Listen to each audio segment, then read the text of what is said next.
Loin des films et bien sûr des fictions, mesdames, messieurs, l'exorcisme est une pratique religieuse dont l'objectif est de chasser ou d'extirper, mesdames et messieurs, l'esprit maléfique du corps d'un être humain. Mais comment reconnaître les signes de quelqu'un possédé et surtout comment se faire exorciser? Très chers téléspectateurs, Espace Miné de ce 27 mars 2025 va donc brouiller la frontière entre la réalité et bien sûr la fiction.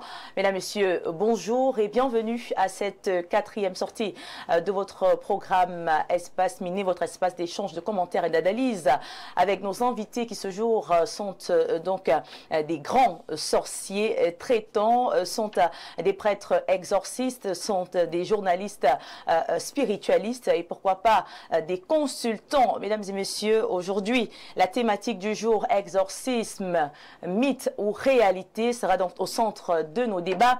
Mais avant, c'est l'occasion pour nous d'annoncer qu'on aura bien évidemment l'analyse du jour, je voulais dire la sagesse du jour. Nous aurons également ce matin la dénonciation, la revue de la presse qui nous permettra de prendre la température en kiosque ce jeudi. Très chers téléspectateurs, le décor étant donc planté pour ce jeudi, allons-y découvrir ensemble notre panel du jour. Nous commençons donc à droite avec celui-là qu'on ne présente plus, vous le connaissez certainement, on l'appelle notre blanc ici sur le plateau. Alain Douc, vous êtes journaliste mais également très calé en spiritualité. Bonjour et bienvenue sur le plateau. Oui, bien le bonjour à toi Viviane Andrea, bonjour à vos millions de téléspectateurs déjà scotchés, j'imagine bien, pour être à l'écoute et visionner ce programme. Je suis heureux une nouvelle fois d'être là ce matin.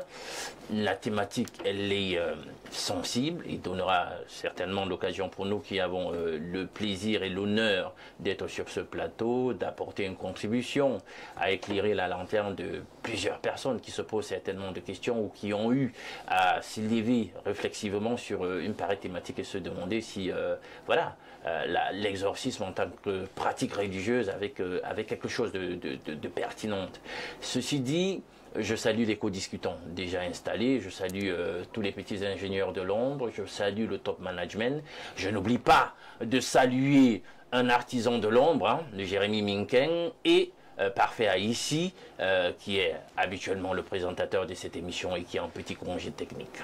Merci à vous d'être parmi nous ce matin.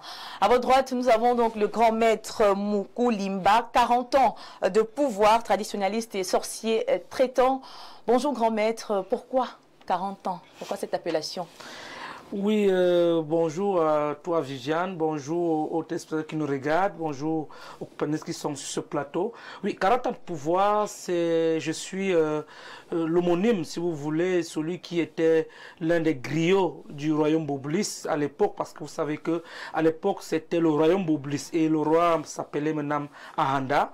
Donc, dans un royaume, il y a les féticheurs, il y a les chargés de la communication. Donc, Mkulimbadan était donc le chargé de la communication du royaume Boblis. Donc, il avait donc annoncé qu'il y aura un enfant qui va naître et qu'on va lui donner le nom de Mukulimba Katan pouvoir, puis que j'appartiens à une confrérie, le rite Balagoy. D'accord. Donc, on va dire bonjour à cette confrérie-là qui nous regarde certainement ce matin. Certainement, il nous regarde dans l'arrondissement de Belabo et dans la région de l'Est en particulier. Bonjour. Bonjour à toute la grande population de Belabo connectée ce matin. Et c'est pas terminé, à ma gauche, notre consultant que vous connaissez d'ailleurs à la maison, qui nous vient justement de Beaumier-Bel, comme j'aime bien le dire, très attaché justement à ses traditions. Lui, c'est Pierre Blériot Niemek. Bonjour, c'est un plaisir de vous avoir parmi nous ce matin.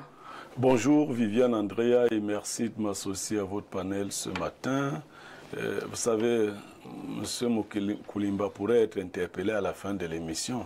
Puisque vous dites sorcier et que le code pénal au Cameroun... Sorcier traitant. Ah, je crois que ça change. Ça change quand même. Ça change. Ok. Alain Douc vous dit que bon, quand on ajoute sorcier traitant, je crois que le procureur va hésiter. Le procureur va hésiter parce que même le procureur a besoin quand même d'un sorcier traitant, voilà. Pas d'un simple sorcier. Oui, qui pourrait aider un tout petit peu l'hôpital. Un sorcier tueur, non, un sorcier traitant. Non, c'est pour dire que le concept a été galvaudé. Il nous a été toujours présenté comme étant quelque chose d'inacceptable, de mauvais. il faut qu'on s'accoutume à ces concepts-là que les gens nous jettent sur la figure. Quand ça leur semble bien, ils disent que c'est pour eux. Quand ça leur semble mauvais, ils disent que c'est pour nous. L'Afrique a des réalités, le monde, la nature a des réalités. Et vous avez décidé d'aborder une de ces réalités, l'exorcisme. En général, on en parle dans l'église catholique romaine, les gens la connaissent là-bas. Même l'église catholique orthodoxe, d'ailleurs, faut-il le préciser pour ceux qui ne le savent pas, l'église orthodoxe a plus d'exorcistes que l'église catholique romaine. Parce que chez les Romains, on désigne les prêtres qui peuvent être exorcistes. Mais ça, on le dira au cours du débat. Je suis donc heureux d'être là parmi vous. Vous avez précisé qu'Alain Douk a de solides connaissances en théologie et autres. Il faut savoir que je suis ancien pasteur. Oh. Oui, oui. Ancien pasteur? Oui, oui. Oui, il y a Blaireau, il a dit par le passé. Je suis ancien pasteur. J'ai exercé pendant un certain nombre d'années, notamment en coordonnant la ville d'Edea et la Sanaga maritime. Je crois, en 1995, vous étiez né? Oui, peut-être vous faisiez vos premiers. Peut-être j'étais encore très petite quand même. Oui, à cette époque. Je venais de naître. À cette époque-là, déjà, j'exerçais comme pasteur dans la ville d'Edea. Donc, on va parler de l'exorcisme à la fois chrétien, l'exorcisme traditionnel, parce que toutes ces choses existent. Et je suis heureux d'être là pour parler de ces choses. Parce que nous sommes des grands malades, vous savez. L'un de mes maîtres dans la pensée, Mendrat Hibga, disait dans son ouvrage Sorcellerie, chimère dangereuse, il disait que ce qui le gêne, c'est ce comportement des cartésiens de salon qui nient en public ces choses et qui en secret vont chez les gens qu'ils appellent les marabouts. C'est-à-dire, tu trouves un Alain dans une université, voilà, sorcellerie, la magie, des choses comme ça, tu n'en as pas besoin. Ça commence fort sur ce plateau. Mais après, tu le trouves chez Mokulimba, en train de dire que, papa, dis-moi seulement. Dis-moi, vraiment, je ne sais pas. Je ne comprends pas. Et Mokulimba, parce que c'est là où les Mokulimba profitent souvent. J'ai déjà demandé à cet traitant, qu'est-ce qui a enlevé tous les habits des gens? C'est-à-dire que tu arrives, tu as une petite culotte, on dit non, enlève aussi ça. On veut te montrer que tu n'es rien. Oh. Oui, oui, que tu n'es rien. Ah, donc, c'est la réalité. Le grand maître nous dira si il s'agit de cela. Voilà.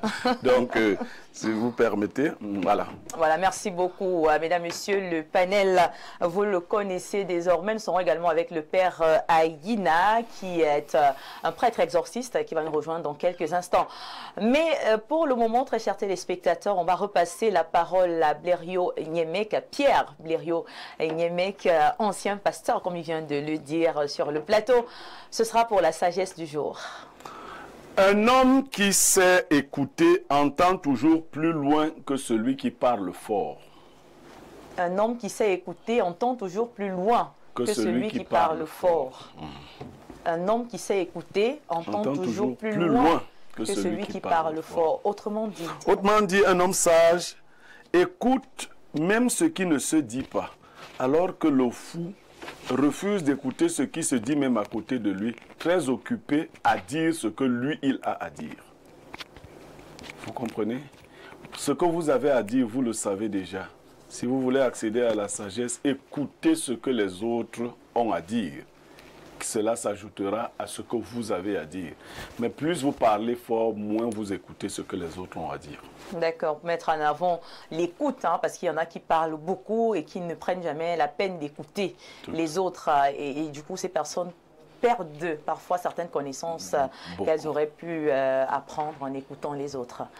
Alors, on va peut-être faire le tour de table pour essayer de voir voilà, ce que pensent nos panélistes ce matin concernant la sagesse du jour. Allons donc, un mot. Oui, on a coutume de dire en réalité que l'écoute est une vertu. Le sage écoute beaucoup, parle moins. Hein? D'ailleurs, puisque nous sommes à jeudi spiritualité, un passage dans la Bible dit que la bouche qui parle beaucoup ne manque pas de péché. Voilà. D'accord. Alors, grand maître. Oui, nous avons eu la chance de grandir au village à côté des grands-parents. Vous savez, à l'époque, justement, peut-être aujourd'hui, cette possibilité changeait déjà. Mais à l'époque, il y avait ce qu'on appelait le hangar. Et ou alors en bas de l'arbre, à côté de l'arbre, le soir vers les 16h-17h, ce sera un bon soleil qui partira pour se coucher. Et les grands-parents ou l'oncle ou le grand-père vous donnent les conseils au hangar étant couché, ils vous donnent un certain nombre de choses. Les conseils qu'ils vous donnent, c'est pour que vous écoutez. Et ils vous donnent la sagesse. C'est pour cela que j'ai souvent du mal à certains Africains qui portent critique aux Africains en langue française. Alors que la vraie sagesse, c'est l'écoute. Parce que quand tu écoutes, tu es plus intelligent et plus sage. Alors quand tu parles beaucoup, tu ne peux pas retenir exactement ce que l'autre a dit. D'accord, merci beaucoup.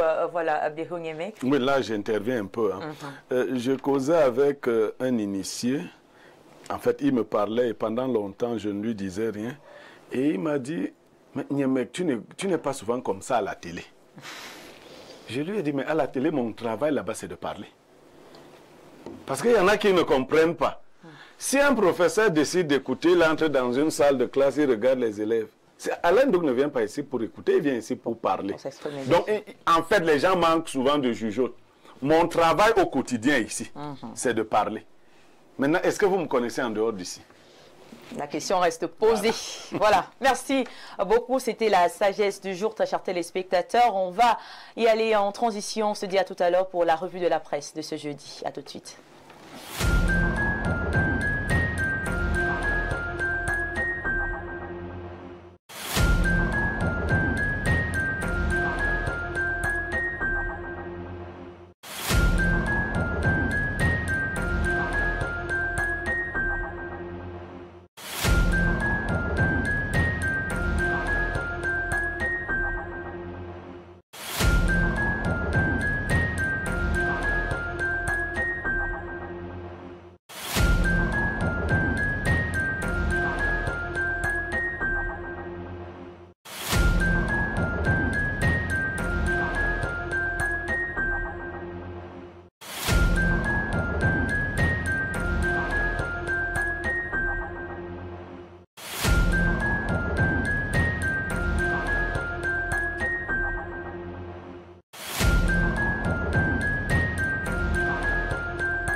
Nous sommes en direct de la 317 ou la 6 de votre bouquet Canal 7. Vous pouvez également nous suivre via la page officielle Info TV Cameroun ou à travers notre page YouTube.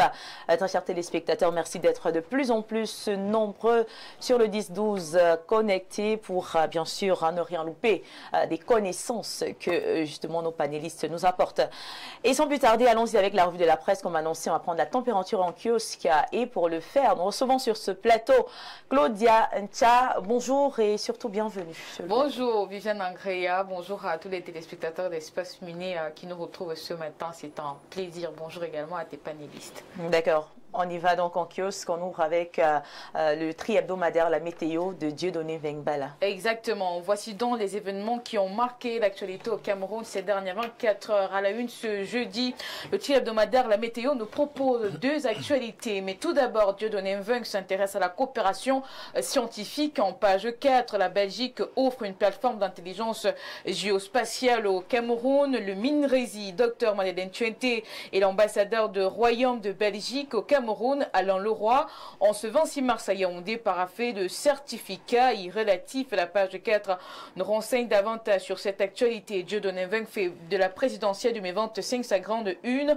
L'on apprend que Olamze est en harmonie pour la victoire de Paul Biya sous la conduite du docteur Cyril Edoualo, représentant le chef de la délégation permanente départementale du comité central, le sénateur Samuel Obam Assam, la section RDPC de la vallée d'une Thème 3 se dit déjà prête à assurer un vote à 100% en faveur de son candidat. Engagement pris lors de la célébration ce 24 mars de l'an 40 du parti au pouvoir. La page 2 et 3 nous renseignent davantage sur cette actualité. Avant de parler de l'attentat de Volgo avec le quotidien Info Matin, Dieudonné Mveng nous déporte du côté de la région de l'Est. C'est toujours en page 4. 523 réfugiés centrafricains retournent chez eux sous la supervision du MINAT pour la Tangandi. Leur rapatriement volontaire a eu lieu ce 26 mars dans les localités de Garoua, Boulaye et de Quintou, apprend-on ce matin.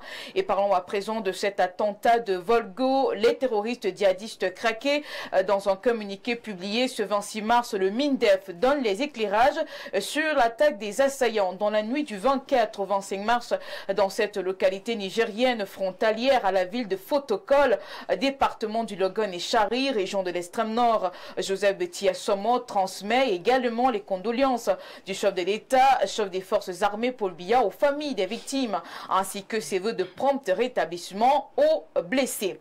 Le quotidien Le Jour, ce journal d'Aman Mana est également au parfum de cette actualité. Volgo, 12 militaires camerounais tués. L'attaque terroriste qui a été revendiquée par l'État islamique a eu lieu dans la nuit de lundi à mardi en territoire nigérien, nous apprend ce tabloïd dans page 3. Cette attaque terroriste de Volgo est également à l'affiche du tabloïd Le Messager ce matin. Le journal de Feu Pius Ndiawe demande aux victimes de reposer en paix. La mort des 12 soldats camerounais survenus suite à l'attaque perpétrée par les combattants de la secte Boko Haram dans la nuit du 24 au 25 mars dans cette localité nigérienne frontalière à Fotokol dans le département du Logone et Chari suscite une indignation collective. Même son de cloche avec l'œil du Sahel, ce journal de Gibaï Gatama, on parle de Boko Haram ce matin, 11 soldats camerounais tués à Volgo. L'actualité en kiosque ce jeudi, c'est aussi ce préavis de grève des enseignants. On en parle avec le quotidien Mutation. Georges-Alain Boyomo parle de l'examen des revendications sous la présidence du ministre d'État. Jacques Famdongo, le gouvernement a renoué hier le dialogue avec les syndicats des enseignants. Il est question d'éviter la paralysie des 3 ordres d'enseignement dès le mois d'avril prochain. La page 5 nous renseigne davantage sur cette actualité. On parle également des revendications des enseignants avec le journal La Capitale Publique Cameroun Tribune. Dialogue ouvert, nous apprend Marie-Claire Nana. Une concertation a été organisée hier à Yaoundé entre les responsables des syndicats du secteur de l'éducation et des membres du gouvernement sous la conduite du ministre d'État, ministre de l'Enseignement supérieur. Le professeur Jacques Famdongo a permis d'aborder les griefs soulevés afin d'apaiser le climat et de formuler des pistes de solutions de l'éducation de base au supérieur. Marie-Claire Nana est plus précis sur la page 21 de son journal.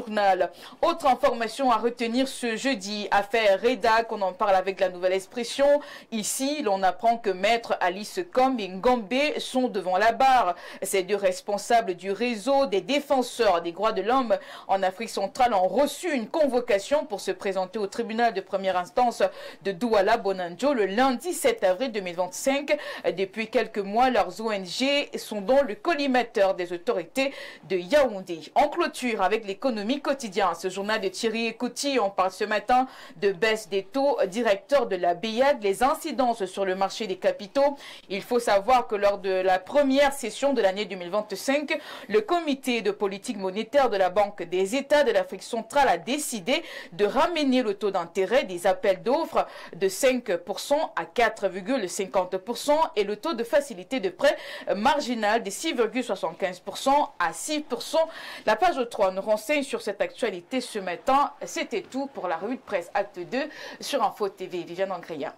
Voilà, merci beaucoup à vous, Claudia, pour cette belle lecture des unes. On a beaucoup appris ce matin.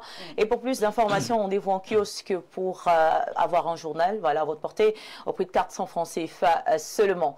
Eh bien, avant de vous laisser partir, on va faire une petite analyse ce matin et revenir sur cette actualité triste. On parle de l'attentat de Volgo qui fait donc plusieurs morts, plusieurs hommes ont tenu, il faut le préciser. C'était le 25 mars au petit matin. Les djihadistes de Boko Haram qui ont donc mené une nouvelle attaque Zak, dans la région justement du Tchad.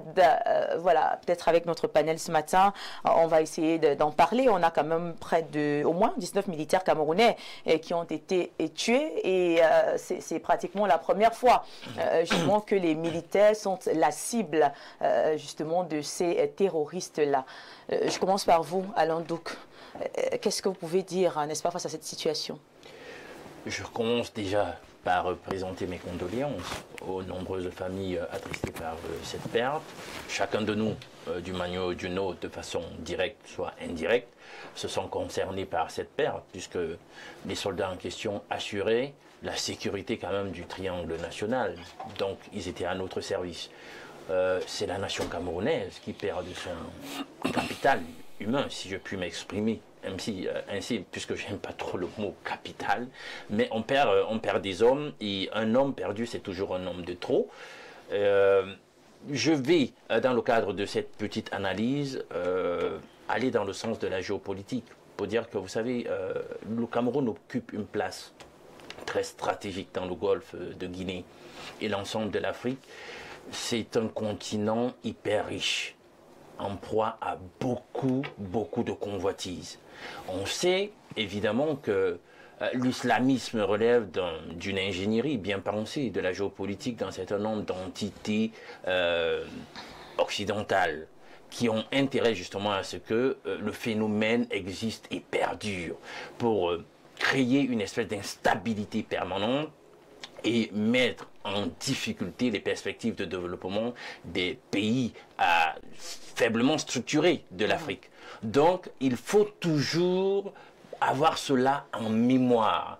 Ce n'est pas, puisque nous sommes à jeudi spiritualité, ce n'est pas à proprement parler la religion qui est derrière tout ce que nous voyons au travers de ce phénomène, de cette hydre qu'est l'islamisme religieux. Non, et fondamentaliste. C'est la géopolitique. Et on connaît avec preuve quels sont les pays occidentaux qui sont derrière le phénomène au travers de leurs services d'intelligence. C'est carrément, je peux dire quoi, la préoccupation de leurs services d'intelligence.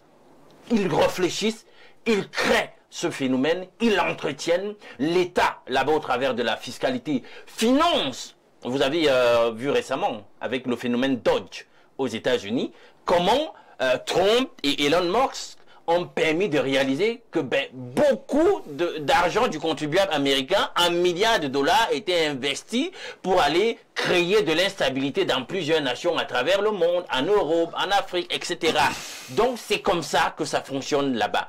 Non, ici, c'est perte 12. 11 d'après certaines titrailles, c'est beaucoup trop. Ça veut dire que de notre côté, 19. Voilà, de notre côté, il y a eu de la relâche.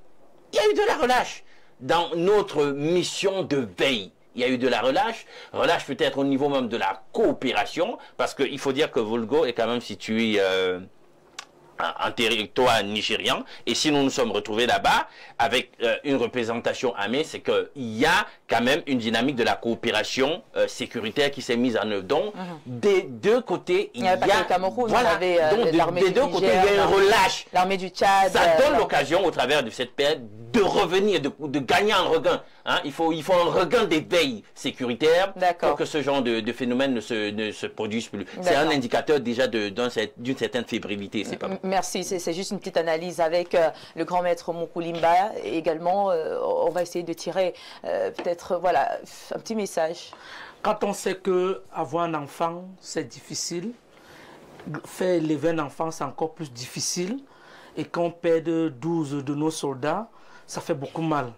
Ça fait beaucoup mal, et moi je pense que, comme mon frère vient de le dire, je pense que il y a des gens, les comités internationaux, l'Europe en particulier, c'est eux qui financent cela. Ça, c'est une réalité. Mais moi, je pense que l'État du Cameroun doit prendre les mesures et les dispositions nécessaires pour qu'on ne doit plus perdre nos hommes. Parce que ça fait très mal de perdre des hommes et leurs familles. On imagine à ce moment leur famille et tout le reste, des enfants qui vont rester orphelins toute leur vie, et ainsi de suite. Vraiment, ça fait très mal. Et je pense que l'État va prendre des dispositions pour que cela n'arrive plus. D'accord. Et on parle quand même des terroristes déjà traqués. Blériot Niemek, il est quand même important, en plus, n'est-ce pas, d'adresser nos sincères condoléances aux familles éprouvées, de féliciter quand même voilà, l'armée qui essaye de faire son travail pour traquer et retrouver ces personnes-là. Oui, il faut dire que les chiffres officiels font état de 12 soldats décédés, de nombreux blessés. Donc il est bon souvent qu'on reste dans ces chiffres-là qui sont dits officiels. Le ministre de la Défense a annoncé la traque de ces terroristes. Alain Douk indiquait, forcément, dans une guerre comme celle-là, c'est de l'usure. Hein? Boko Haram, ça commence à durer. À un moment donné, parce que eux, les terroristes, qu'est-ce qu'ils font? Ils ont tout leur temps pour faire la guerre jusqu'au retour de Jésus. Donc, à un moment donné, ils vous endorment un peu. Et puis, le Cameroun est sur plusieurs fronts quand même. Cette armée est hyper sollicitée. Nous devons lui tirer un coup de chapeau. Parce que nous qui dormons dans nos maisons, nous qui venons parler sur les plateaux de télévision, si ces messieurs-là, si ces gars-là avaient lâché les frontières, et il y a longtemps qu'on ne serait plus en mesure de prendre la parole. Donc, il faut les féliciter. Ils le font avec beaucoup de courage et d'abnégation. Maintenant, le ministre de la Défense, comme il a indiqué, doit agir avec la plus grande fermeté. Parce que les terroristes, eux, n'entendent pas le langage de la douceur. Quand ils viennent comme ça, ils frappent.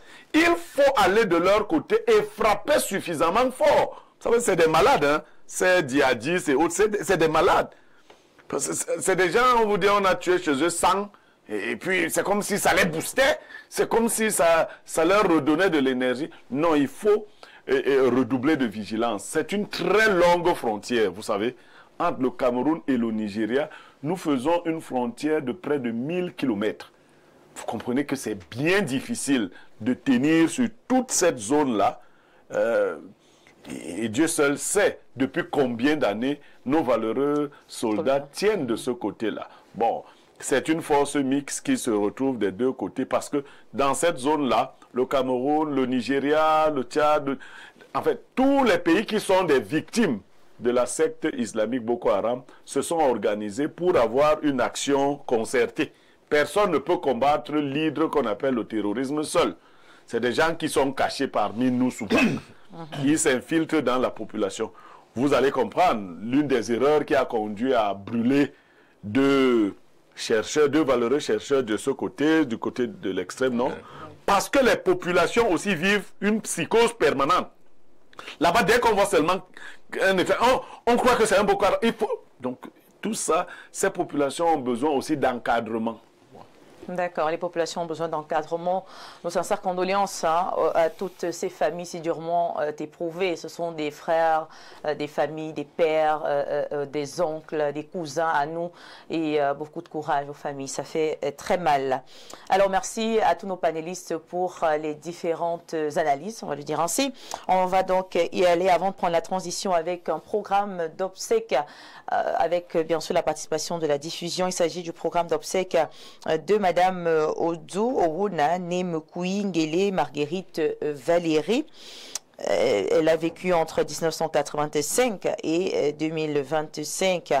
Nu, je suis sortie du ventre de ma mère, nu, j'y retournerai. Le Seigneur a donné, le Seigneur a repris, que le nom du Seigneur soit béni. On a donc un programme qui accompagne, mais d'abord le faire-part, qu'on va essayer de lire. C'est un faire-part de la grande famille Yanda de Kulnganga par Mvengue, la grande famille Mvogbindi, la grande famille Ona François, la grande famille Mvogatanga Nambala par Congo 3, la grande famille Aïssi Orona, la grande famille Ambouri par Mvengue, la grande famille Etenga par Kong Ndougou 6, la grande famille Mvogamougou, la grande famille Mvokenta Ametet, la grande famille Menge Biloua Aïfoulan Metet Yokadouma, et de par le monde, la grande famille Ngelem Bida, la grande famille Mvokbela à Monengobo par Endom, Monsieur Djou Orona Damien, tout ça, et les enfants, Monsieur Abanda Orona Germain, Monsieur Elundou Feugue, Monsieur Amogou Paul, Monsieur Nchama Ngele Bertin, qui ont la profonde douleur d'annoncer aux parents, amis et connaissances le décès de leur fille, sœur, mère, belle-sœur, épouse, Madame Djou Orona Nemekui Ngele Marguerite Valérie, survenue le 28 février 2025 à l'hôpital district d'Odja, des suites d'une césarienne. Alors, on a des témoignages qui vont suivre, témoignages de ses enfants, de son époux, de ses frères et sœurs. On va prendre peut-être des témoignages des enfants. Très chère, douce et tendre maman, ta qualité de femme exceptionnelle est d'une rareté sans pareil. Tu as été un bouclier, une protectrice pour nous. Ton passage terrestre vers la félicité nous fait comprendre à quel point tu étais notre alpha et oméga. Nous continuerons de pérenniser ton œuvre afin que ton nom perdure à travers nous. Maman, tu es loin de nos yeux mais près de nos cœurs. C'est sans doute la raison pour laquelle Jean Domerson disait: il y a quelque chose plus fort que la mort, c'est la présence des absents dans la mémoire des vivants. Nous t'aimons toujours d'un grand amour incommensurable. Que la terre de Dieu confiée à nos ancêtres te soit légère, tes enfants adorés. Et l'époux également, mon épouse bien-aimée, ma sœur, mon âme sœur, ma sœur que Dieu m'a donnée dans ce monde. Je ne sais comment te pleurer, mon ange. Mon tout, que vais-je devenir sans toi? Je ne sais qui va combler le vide que tu laisses. Mais que peut-on face à la volonté de Dieu, sinon s'incliner? Je te promets de continuer ton œuvre. Repose en paix, ma chérie. On a des frères et sœurs qui ont également tenu à faire des témoignages.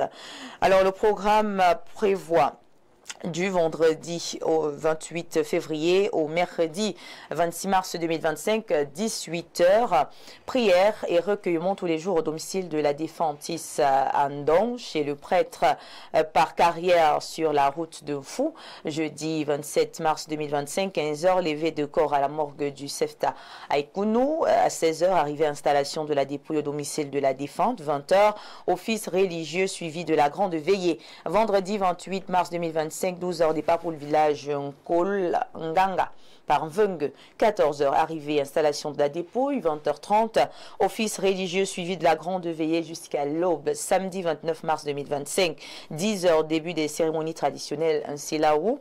12h30 messe, ensuite Ndouangaou, et puis témoignage, oraison funèbre. 15h30 inhumation, 16h collation, fin des cérémonies. On a la biographie également justement de Madame Moukwi Ngele Marguerite Valérie, née le 6 juin 1985 à Ifoulane, de feu Ngele Mbalajan et feu Nga Marie-Juliette, vie scolaire, études primaires à l'école publique des Foulanes, méthode, puis obtention du CEP, études secondaires au lycée mixte d'Indom, puis obtention du BPC, études secondaires au lycée technique des Kouno, obtention du CAPIEM à l'Ignège d'un fou. Vie professionnelle, 2017 enseignante au complexe scolaire d'Ada et Fils Prestige, 2019 enseignante au complexe scolaire bilingue Les Boutures. Vie religieuse, baptisée, communiée, confirmée, mariée à l'église catholique romaine, membre de plusieurs associations. Vie familiale, laisse un veuf, 8 enfants et une petite fille. Donc, la dernière page vous propose l'itinéraire pour les personnes qui aimeraient accompagner la famille. Si vous connaissiez justement la défunte ou un membre de sa famille, c'est l'occasion d'aller leur témoigner votre soutien, votre compassion. C'est très important, ils en ont besoin. On a une pensée forte pour Parfait Haïti. Et toi qui étais également proche, n'est-ce pas, de la famille. Donc, toutes nos sincères condoléances à la famille si durement éprouvée. Et là, monsieur, on va prendre une transition. On se retrouve juste après pour la dénonciation du jour.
Retour sur le plateau, fidèles téléspectateurs.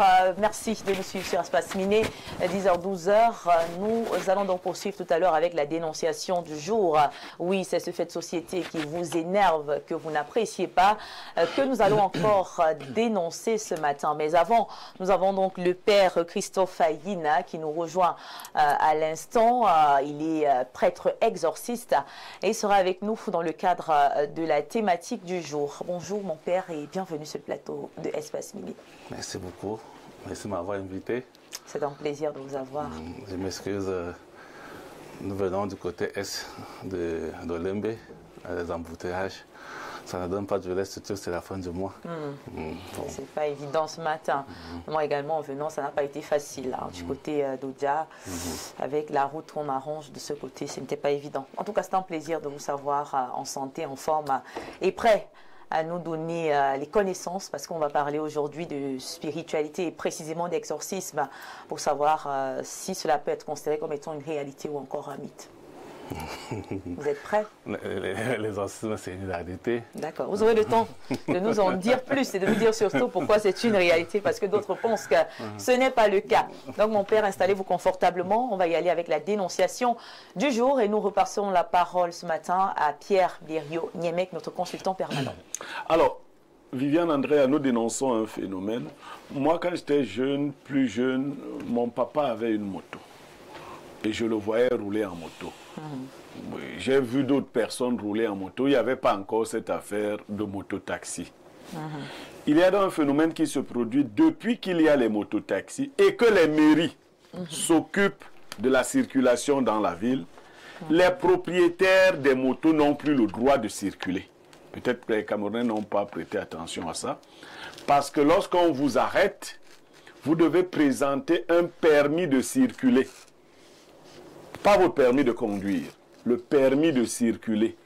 Les motos ayant l'interdiction de dépasser certaines zones. Tout le monde est pris pour mototaximan dans ce cas-là. Vous devez présenter un permis de circuler. Mais là n'est pas le véritable problème. Le véritable problème, c'est le chemin de croix qu'il faut emprunter pour avoir ce permis de circuler qui est délivré par la communauté urbaine de Yaoundé. Il y a un service là-bas en charge de la circulation des motos.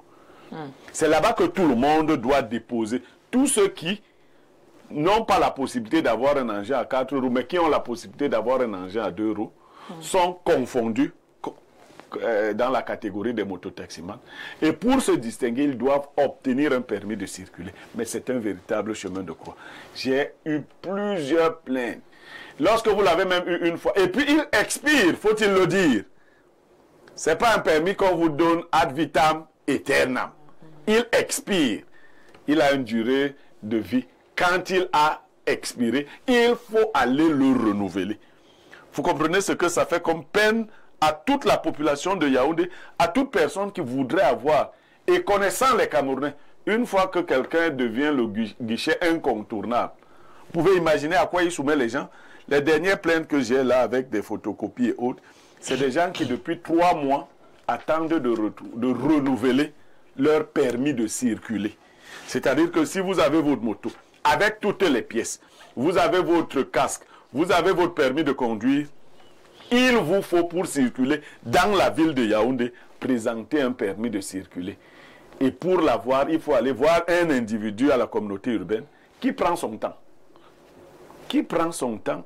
Et vous, parce que le dernier monsieur qui m'a écrit, vit à Nyom, il souffre d'une nerf sciatique, il a sa moto, mais il est obligé de se retrouver dans les transports en commun parce qu'on n'a toujours pas, depuis 3 mois qu'il y va, renouveler son permis de circuler. Et si vous insistez, vous savez ce qui vous arrive, c'est qu'on arrache votre moto et on l'amène. Donc vous la perdez. Vous gagnerez à la garder à la maison en attendant d'obtenir le permis de circuler, qui n'est pas un permis de conduire. Parce que tout cela encore, j'interpelle les autorités. Au Cameroun, désormais, chacun légifère à son niveau. Ils vont analyser. Chacun légifère. Pour rouler avec une moto, il faut avoir le permis de conduire. L'activité des mototaximans ne peut pas venir empêcher notre cadreur qui est dans ce studio a une moto. Mais ce qu'on doit lui demander, c'est son permis de conduire et les papiers de la moto. Le permis de circuler, qui a légiféré sur ça? Maintenant, si vous inventez même une chose comme celle-là, pourquoi elle devient si difficile à obtenir? Dès que la personne vous prouve qu'elle ne fait pas dans le métier de mototaximan, vous imaginez les souffrances auxquelles les Camerounais sont soumis. Donc les propriétaires des motos sont aujourd'hui interdits de circuler parce qu'il y a les mototaximans et qu'ils ne doivent pas être confondus aux mototaximans. D'accord, donc vous faites la différence ce matin entre propriétaires de motos et ceux-là qui exercent justement le métier de mototaximan. Voilà, c'est deux choses et différentes. Les propriétaires sont soumis à un permis de circuler. D'accord, un permis de circuler qui, selon vous et selon justement ces personnes-là, ne devrait pas déjà prendre autant de temps ou alors ne devrait pas faire l'objet, n'est-ce pas, de confiscation de motos, n'est-ce pas, le fait de ne pas en avoir. En tout cas, sur ce plateau, on a donc des analystes, experts qui ont certaines connaissances et qui nous aideront certainement à mieux comprendre la situation et surtout la dénonciation du jour. Alain Douk, vous avez écouté comment la dénonciation du jour. Qu'est-ce que vous avez à dire ce matin? Bien, avec ta permission, hein, je vais d'abord profiter pour saluer quelqu'un que j'ai oublié, parce qu'on me fait un procès là sur téléphone. Oh, tu as salué, les autres ne m'ont pas salué. Je salue comme ça une de nos fidèles téléspectatrices qui se trouve du côté des Bolba et qui est fidélisée véritablement à ce programme, Madame Membouta Sidoni. Ceci dit, maintenant je peux aller... Non, elle a fait un procès. Si elle veut venir à mariage chez toi, qu'elle vienne. Non, est-ce qu'elle veut? Pas à ce niveau-là. Ne nous éloignons pas des enjeux. Parce que au point de faire un procès en direct. Ne nous éloignons pas des enjeux. Restons concentrés. Bien, Madame Sidoni Membouta, vous avez votre salutation. Ceci dit, vous savez, c'est Blirio qui me permet d'être au fait sur un permis de circuler. Hein, ça me ramène à un souvenir, la tragédie covidienne, où dans certains pays déjà on était arrivé au point où il y avait aussi des permis de circuler jusqu'à un certain point, des kilométrages à ne pas excéder, etc. etc. En fait, vous voyez, la bureaucratie, c'est parfois le visage hideux d'une république à la gouvernance à rebours. C'est-à-dire une bureaucratie dont on peut se passer, mais qui est là, qui exacerbe et qui finalement crée énormément de mécontentement. Dites-moi un peu, vous avez déjà votre permis de conduire. Ben écoutez, on vous arrête à un poste de contrôle, tout ce que vous avez à faire, c'est d'indiquer que vous avez un permis de conduire. Maintenant, on peut chercher à faire le distinguo. Si par rapport aux problématiques de désordre urbain, on a limité la circulation des taximans moto à certains endroits, à certains quartiers. Maintenant, on n'a qu'à vérifier si vous êtes ou pas taxi-moto. Parce que si vous n'êtes pas, ben vous avez le droit de circuler librement. Votre permis de conduire vous y donne le droit. Maintenant, si vous êtes taxi-moto, on peut maintenant vous mettre le grappin dessus, puisque vous êtes peut-être en train de d'outrepasser des dispositions sur le désordre urbain, la régulation de l'ordre urbain sur le sujet. Mais si ce n'est pas le cas, je ne vois pas pourquoi des citoyens devraient être en difficulté pour une histoire de permis de circulation. Donc, on comprend qu'il y a, comme Blirio disait, un trop plein de législation, et on est toujours dans la logique, la dynamique d'une exacerbation de la fiscalité, ou alors d'un entretien d'une certaine manière, d'une forme de corruption. Parce que j'imagine que quand vous voulez que ça aille vite, on vous a déjà perdu du temps comme ça, vous avez fait, je sais pas moi, 2, 3 rendez-vous, ça ne va pas, vous êtes malade, il faut que ça aille vite. Ben, vous allez vous dire, ben, je fais comment? On est au Cameroun, c'est le Cameroun, donc du coup, je peux aider à ce qu'il prenne rapidement sa décision à mon sujet, ou qu'il aille un peu plus rapidement dans ce qu'il doit faire. Et comme ça, vous monnayez un service. Donc, je pense que c'est voulu. C'est voulu. Des gens ont des problèmes d'ego dans ce pays. Parfois, il faut piétiner les autres, il faut les frustrer, se donner à soi-même une monstration de sa propre puissance, de son importance, pour dire que dans cette république, si tout le monde pense que je suis rien, je suis quand même quelque chose et tout, voilà, vous vous mettez en rang pour un service de rien du tout, etc. etc. C'est encore un indicateur de ce Cameroun qui va quand même à volo. Voilà, merci beaucoup, Alain Douk. Grand maître Moukulimba, est-ce qu'il ne s'agit pas quand même de se mettre en règle? Est-ce qu'à la base, base, ces propriétaires de motos n'avaient pas été informés, hein, justement, qu'il fallait détenir un certain nombre de documents pour pouvoir entrer en circulation avec leur véhicule. Voilà, on va appeler ça comme ça. Madame Viviane, un pays est basé sur les lois votées par l'Assemblée nationale. Je ne sais pas si les mairies du Cameroun peuvent nous sortir des lois votées à l'Assemblée nationale pour nuire aux Camerounais qui se battent au quotidien. On a déjà la vie qui est difficile, on a le travail, le chômage, on a beaucoup de choses, mais il me semble que le chef de l'État s'est quand même intéressé, parce que le ministre, secrétaire général de la présidence, a quand même dit que le chef de l'État est quand même le premier Benskinner du Cameroun. Alors, si cela est dit, ça veut dire qu'on considère les Benskinner au Cameroun. Alors, si on les considère, pourquoi dans les nuits?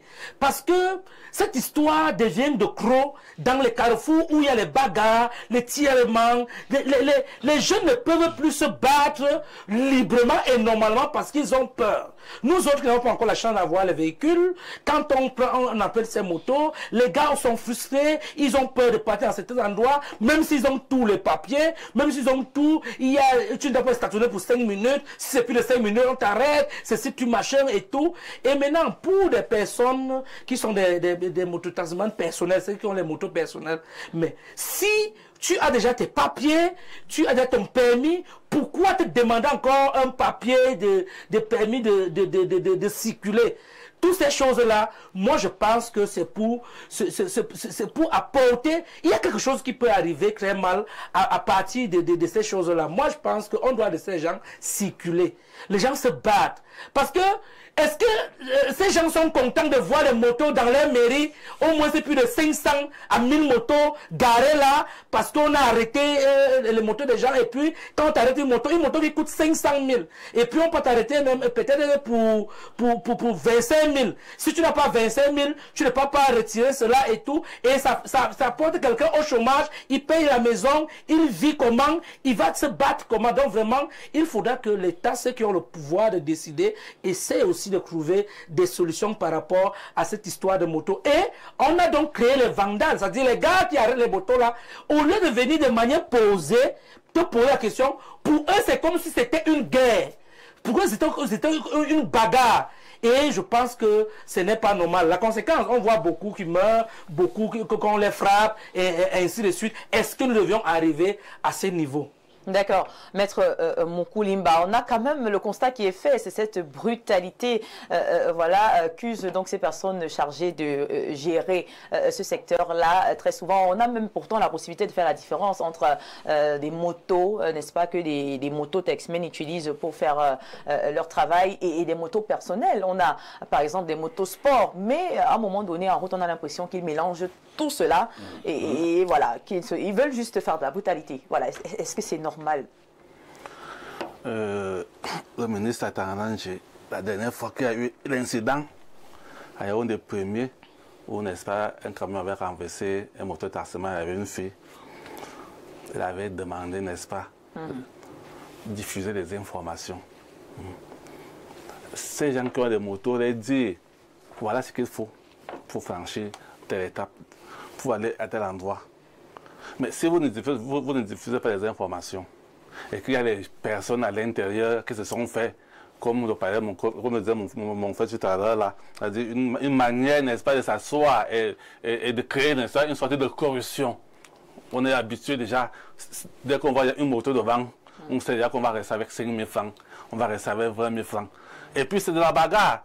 Nous, quand nous passons en voiture, la manière de voir comment ces gars interpellent ces motos en route, en pleine chaussée, vraiment, ça nous frustre vraiment, ça nous rend malades.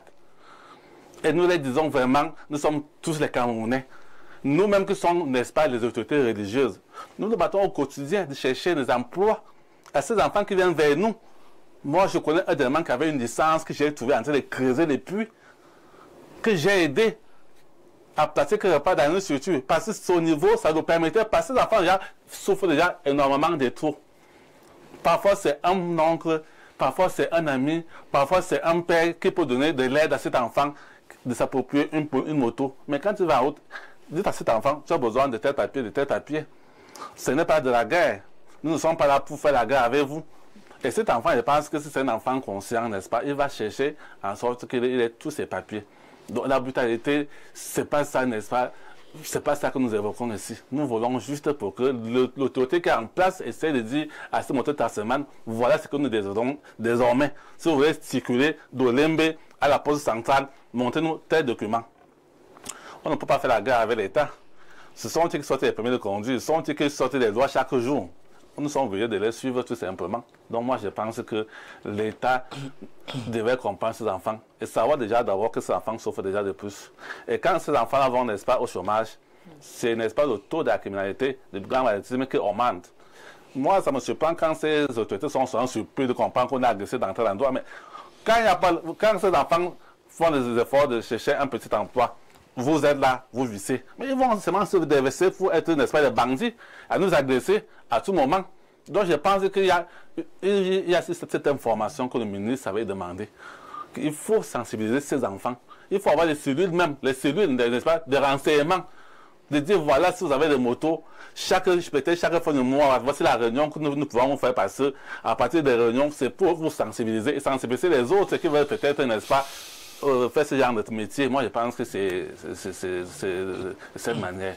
D'accord, merci mon père, père Aïna, pour votre avis ce matin. Claire Birio Niemek, qui certainement a également son avis à nous donner, parce que voilà, on a plusieurs remarques qui viennent d'être faites. Selon vous, quel conseil est-ce que vous pouvez donner pour sortir de cet échange? C'est vrai que les copanélistes ont profité de la dénonciation pour dénoncer le problème des motos en général. En parlant de banditisme. Oui, mais focalisons-nous un peu sur les propriétaires personnels des motos. Le document en question n'est pas en soi une mauvaise chose pour distinguer les personnels des taxis des mototaximens. Mais pourquoi lui donner une durée de vie courte et le renouveler, je crois, tous les 6 mois? Non, c'est pas sérieux. Cette administration gagne quoi à obliger les gens que ce soit le permis de conduire a une durée de vie de 10 ans. Pourquoi leur permis de circuler a une durée de vie d'un an, je ne sais pas, toujours en train d'aller le renouveler? Et vous avez souligné quelque chose d'important. On voit quelqu'un sur une moto sport. On ne peut pas imaginer que c'est un mototaximan. Il n'y a pas que les voitures qui ont le droit de circuler. Il y a des gens qui aiment circuler en moto. Ils s'offrent. Il y a des motos qui coûtent bien plus cher que des voitures. Quelqu'un s'offre sa grosse moto sport. Tu vois des bandits qui viennent l'interpeller et disent qu'ils sont d'une mairie. Qu'est-ce que ça signifie? Qu'est-ce que vous avez à faire avec ces motos qui ne sont pas, qui sont visiblement des motos personnelles? Il y a ça. Mais les femmes également, on a vu, peut-être c'est parce que les gens sont à Yaoundé. Quand vous allez dans le Grand Nord, les femmes circulent constamment en Vespa et autres. Mais à Yaoundé, on a... Voilà, de très belles motos d'ailleurs. Alors, mais qu'est-ce que ça veut dire? Pourquoi les gens ne peuvent pas, ne serait-ce que respirer? On a déjà, comme les autres l'ont dit, la vie chère. On a des problèmes d'élection. Il y a des hommes qui ne peuvent pas se... Mais il faut encore ajouter le fait qu'on bloque les personnels moto. Non. Ce service qui s'occupe à la communauté urbaine de donner les permis de circuler, faites-le avec diligence.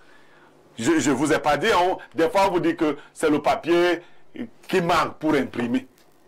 Voilà les Camerouniaiseries. Vous arrivez dans un service où les gens sont supposés avoir les moyens de leur politique. On commence à vous dire que vous devez payer ci ou ça. Vous payez même, on vous donne des rendez-vous, comme Alain Douk le disait, parce qu'on veut que vous veniez monnayer. Quand vous serez nombreux à attendre, les plus impatients vont faire quoi? Ils vont commencer à donner qui 5 000, 10 000. À monnayer par voilà. la dernière Donc, c'est ça. Il faut libérer les énergies des Camerounais. Ne dérangez pas les gens. Parce que c'est ces gens-là qui poussent les gens à bout. Voilà. On va se calmer, merci beaucoup. On va prendre quelques réactions pour voir ce que pensent voilà, nos téléspectateurs ce matin. Bonjour, le plateau d'Espace Miné, où est parfait? Voilà, ici, Jacques Jaguar, depuis Bolova. Il est en congé. Bonsoir à vous, vraiment c'est déplorable. Moi j'ai un permis de conduire, mais je ne peux même pas circuler avec ma moto. Et pourtant j'ai une moto sport qui se distingue même des motos taxis. Et ceux qui sont censés réguler ça sont d'une brutalité qui ne dit pas son nom. Pourquoi les voitures n'ont pas aussi besoin de permis de circuler? Sauf que tout le monde ne peut pas avoir de voiture. C'est une histoire pour se remplir les poches. Sona de Damas. Qui demande pourquoi est-ce que les voitures n'ont pas également besoin de raquin, très subtil. Bonjour à vous. Pour ma part, je pense que le permis de circuler permet de faire la différence entre ceux qui sont moto-taxis et ceux qui ne le sont pas. Parce que les Camerounais connaissent dribbler les lois encadrant ce domaine. Le problème maintenant, c'est que ceux qu'on met en route pour surveiller les motos n'ont pas d'abord l'intelligence pour faire la différence. Il soulève deux problèmes et puis quand même il trouve la solution. Bonjour à tout le panel, c'est M. Amougou depuis Damas. Peut-on avoir le numéro de téléphone de M. Moukoulima? M. Moukoulima, votre numéro de téléphone? Oui, bien sûr. Après l'émission, il peut vous appeler et vous allez lui donner. D'accord, c'est noté. Bonjour à vous en studio. Les villes sont pleines d'ordures. Ils s'en foutent, mais ils sont toujours derrière les motos. Hugues de Mbalmayo. On n'a pas fini de parler de cette histoire d'ordure. Hein. Bonjour à vous sur le plateau. Souvent même avec le permis de circuler, là, les agents de la mairie ne vous laissent pas tranquille. C'est mieux même de passer en ville avec votre moto. Même quand vous présentez, vous présentez tous les papiers, même la signature du chef de l'État dessus, il ne vous laisse pas tranquille. Blériot, est-ce que tu sais que Cabral Libi, député de la Sanaga maritime et par ailleurs autochtone du coin, a été chassé comme un malpropre hier par le préfet parce qu'il ne serait plus représentatif du PCRN à l'Inde-Sources. Bon, il y a beaucoup d'erreurs. Cabral n'est pas député de la Sanaga maritime, il est député du Nyon Ekele. Bon, je vais me rapprocher. S'il a été chassé par le préfet, c'est un abus. C'est un abus maintenant. Je ne sais pas moi qui vais enseigner à Cabral comment pourvoir devant les organes, les institutions qui peuvent le réhabiliter. La justice a donné raison à Cabral Libi. Moi, vraiment, ces intrigues-là, même quand les gens disent là que le régime et tout, Monsieur Atangandi sait que la justice a donné raison à Cabral Libi. Il n'y a pas un parti politique qui a une nounou qu'on a donné, comme il a dit là, c'est pas vrai. Si c'est vrai, son parti aussi, c'est le parti d'Aïdjo, dont l'UNC que Aïdjo a donné à Biya pour garder. Qui Biya allait transformer le nom, il a dit que c'est déjà le RDPC. Les enfants d'Aïdjo sont vivants, ils peuvent récupérer le bébé, puisque Biya devait seulement faire le nounou. Non, vraiment, le PCRN, sans intrigue, est le parti de Cabral Libi. Toutes ces autorités administratives. Le parti qu'il préside. Oui, pas son parti. Voilà. Toutes ces autorités qui essaient de lui faire des crocs en jambes, là, c'est de la lâcheté. C'est de la lâcheté. D'accord, merci beaucoup Blériot pour ces éclaircies. Bonjour. Très belle émission. C'est très dangereux pour la population parce que arrêter la moto d'un débrouillard, c'est lui enlever sa joie de vivre. Et ça les transforme surtout en bandits, agresseurs. Il faut du changement à cela, Lionel depuis TKC. Bonjour à vous sur le plateau. Après étude et validation de votre dossier par le gouverneur, ce dossier est transmis à la communauté urbaine où on vous appelle pour paiement d'une quittance et on vous délivre une autorisation de circuler dans toute la ville. Mais depuis plus de 4 mois, la communauté urbaine dit ne pas avoir des cartons pour délivrer les autorisations alors que nous avons déjà effectué les paiements à leur niveau. Nous circulons avec la photocopie de la quittance et voilà, de versement délivré par la communauté urbaine. Jusqu'à là, nous sommes interpellés et nous sommes conduits en fourrière par ces agents de la communauté et des mairies qui demandent à avoir le carton, alors que chez eux, jusqu'à ce jour, ce n'est pas toujours disponible. De mon côté, je suis déjà à 2 mois, le carton n'est toujours pas disponible. Sandra depuis Biémassi. Non, là, je réagis. Si vous avez la quittance et qu'on arrête votre moto, il faut porter plainte. Parce qu'il faut que les Camerounais, il faut porter plainte à cette mairie-là. Parce que la quittance vaut quand même. Oui, mais bien sûr. Il faut porter... Mais arrêtez de rester souvent à croire que... Il faut leur porter plainte. Vous pensez qu'un débrouillard peut porter plainte à une mairie? Non, ce n'est pas une excuse pour porter plainte. On n'a pas besoin. Il faut porter plainte. Faites le travail, madame. Oui, ils l'ont donc mal fait. Vous prenez la moto d'un débrouillard, il doit porter plainte. Lorsque la mairie va se retrouver en train de payer... C'est vrai, mais... Sauf que les procédures même coûtent ce qu'elles coûtent. C'est ça que je suis en train de dire. Moi, j'ai été pauvre, hein, vous savez. Alors, quelle solution vous préconisez peut-être face à ce genre de situation? Parce que même avec les véhicules, c'est pareil. Si vous déposez pour avoir, par exemple, la carte grise, on vous donne une quittance. Tant qu'elle n'est pas sortie, vous pouvez circuler avec. Maintenant, vous pouvez m'arrêter alors que j'ai la quittance de la carte grise. Il faut demander à ces agents de l'armée de ne pas déranger les gens. Non, on leur dit, ils ne vont pas. Est-ce qu'ils écoutent?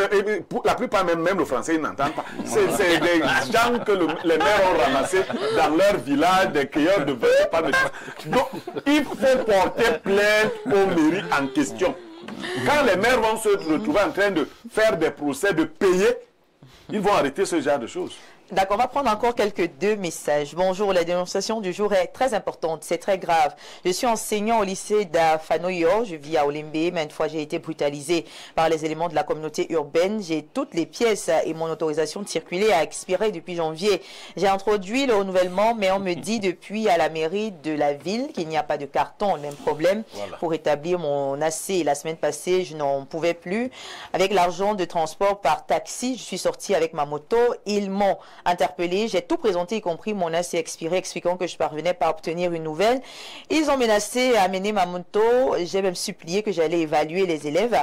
Ils ont réclamé 10 000 francs. Je ne l'avais pas. Voilà, il dit qu'il n'avait pas ces 10 000 francs-là. Donc, voilà. Ça s'est terminé comment? Ça s'est terminé comment? On est tous là, tu as quand même donné ce que tu avais là. Voilà. Ça s'est passé comment? En tout cas, voilà, on a apparemment beaucoup de citoyens qui se plaignent. Oui, mais c'est un problème grave. Bonjour, je le dis aujourd'hui, on va encore dénoncer en début de semaine. Parce que si ça va falloir mettre... C'est pas aux citoyens de trouver les cartons, non? Absolument pas. Ouais, c'est pas aux citoyens de trouver les cartons, non. Mais voilà. Je pense qu'à un moment donné, on avait même un problème de carton. Les ordures vous dépassent à enlever. Vous dites que c'est parce qu'on ne vous a pas donné... Mais, bon, et les cartons? Pour libérer ces gens qui payent des quittances. Non, vraiment. D'accord, merci. Bonjour le panel. On a même l'impression qu'avoir tous les papiers pour exercer l'activité est un danger. Ça énerve la police municipale de constater que vous avez tous vos papiers. Le raquettage va se faire même by force. Yannick de Mélène. À ce niveau, à ce point. Alors, bonjour à votre riche panel à propos de la dénonciation de Blériot. Mon neveu avait été victime de cette violence, cette barbarie des agents de la mairie qui n'ont pour seul diplôme que leurs muscles et le banga. J'avais remis une moto à mon petit pour condition vente et elle a été arrachée brutalement par ces agents véreux pour contraindre à ce débrouillard à payer 25 000 francs. Il faut noter que ce sont les sous-traitants, monsieur Tibdi Sévérin depuis Ebomzout. Voilà. Donc voilà, ou alors je dois laisser ma moto. On a beaucoup de Camerounais justement qui se plaignent. Je prends ce dernier message. Bonjour sur le plateau. Si je pars d'Akonolinga pour Bafia, dois-je m'arrêter une journée à Yaoundé pour faire ce fameux papier? Ou alors dois-je laisser ma moto à Yaoundé? Ah bien. Ah oui, voilà. Voilà. C'est vraiment compliqué. Oui. Les menaces qui pèsent. Est-ce qu'une journée ne te suffira pas pour avoir ce papier? Puisque ceux qui sont à Yaoundé attendent 3 semaines ne l'ont pas. Il faudra habiter d'abord Yaoundé avant de traverser. C'est ça le problème parce qu'il faudra tout le temps. En tout cas, merci beaucoup. Je pense que la dénonciation a été faite et que le message n'est pas entré dans les oreilles des sourds. On espère donc que voilà, les solutions seront trouvées et que les personnes en charge, n'est-ce pas, de ce secteur d'activité seront peut-être au moins un peu plus clémentes. On va le dire ainsi. Mesdames, Messieurs, on va prendre la page publicitaire. On se dit à tout de suite pour l'instant de l'analyse.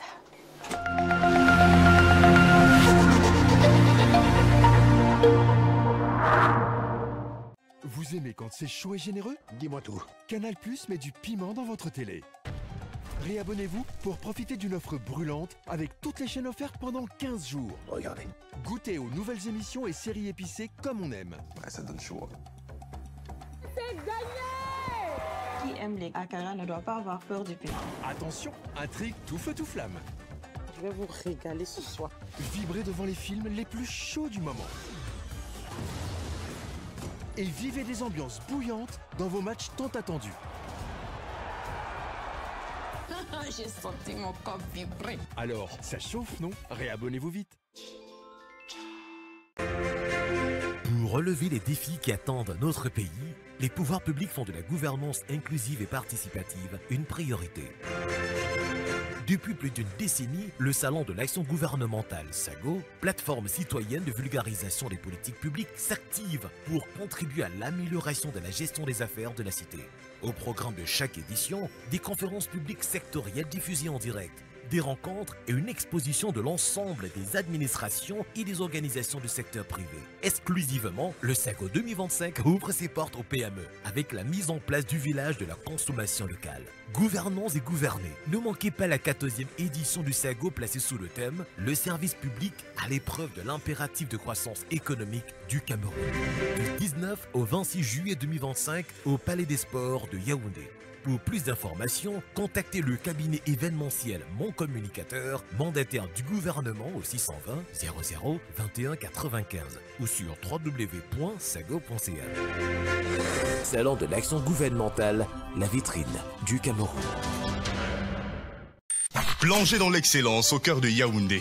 Imaginez un lieu où le luxe rencontre la modernité et le confort, où chaque détail a été pensé pour vous offrir une expérience unique. Bienvenue à la résidence Le Mfundi, un chef-d'œuvre signé Société immobilière du Cameroun, situé dans le prestigieux quartier Hippodrome à Yaoundé. À la résidence Le Mfundi, l'élégance et le raffinement s'harmonisent pour créer un cadre de vie exceptionnel.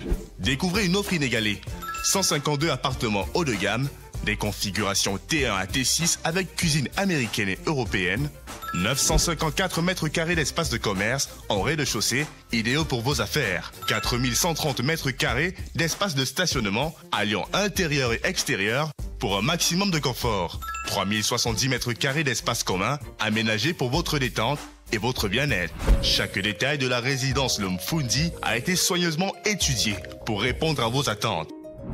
Pourquoi attendre? Offrez-vous la résidence de vos rêves dès aujourd'hui. Rendez-vous à la division commerciale et marketing de la Société immobilière du Cameroun sur l'avenue de l'Indépendance à Yaoundé. Société immobilière du Cameroun, la volonté de mieux vous loger. Vous rêvez d'un cadre idéal pour vos séjours à Yaoundé? Une seule adresse, Safari Hotel. Safari Hotel offre 40 chambres VIP et des suites et appartements ultra modernes. Le Safari Hotel, c'est aussi un bar-restaurant ultra chic, véritable carte postale, propice et discret pour vos moments de détente. Avec un parking avant et arrière sous vidéosurveillance et un groupe électrogène qui vous met à l'abri des coupures intempestives d'électricité. Le Safari Hotel dispose également des salles de banquet de 400 à 500 places, de conférences d'une capacité de 150 places, ainsi qu'un service traiteur pour vos événements. Votre hôtel 3 étoiles situé au quartier Sam dans le 3e arrondissement de la capitale, entre la SCDP et Garantie Express, est à 5 minutes du centre-ville. N'attendez plus, réservez au 694 77 74 68 677 76 29 32. Au Safari Hotel, c'est vraiment du safari. Et si ta solution venait de Masso Acte 5? J'ai eu 2 millions de francs et puis ça m'a beaucoup relancé. J'avais gagné 500 000. Cette défi que vous voyez, je l'ai gagné à Masso. Livrer les clients en temps réel. La Masso ne manque pas. Je suis convaincu qu'avec la Masso, on passe du rêve à la réalité. Rapproche-toi de nos différentes agences pour souscription et cotisation et saisis cette opportunité le 5 juillet 2025 dès 7h au stade Omnisport à Madouaïdjo de Yaoundé et tu seras certainement l'heureux bénéficiaire de l'une des offres. À la Masso, vivons simplement nos valeurs africaines.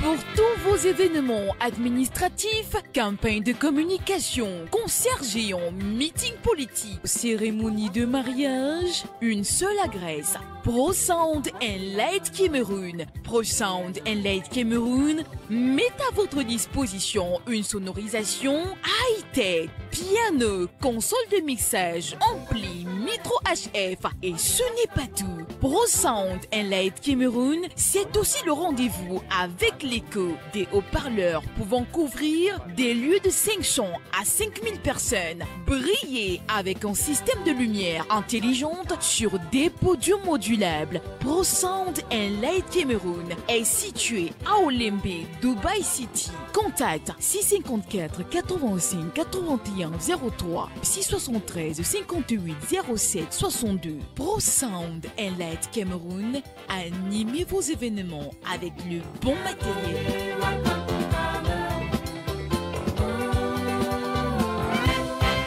Vous souffrez d'hypertension, mal de nerfs, d'arthrose, infertilité, rhumatisme, MST et bien de la longévité.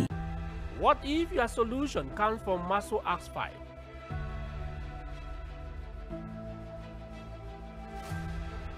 By God's grace, I was a beneficiary of the 1 million package. I won 750,000. I used the money, to do many things in my shop. Rush to any Renapro Finance SA agency for your registration and contribution.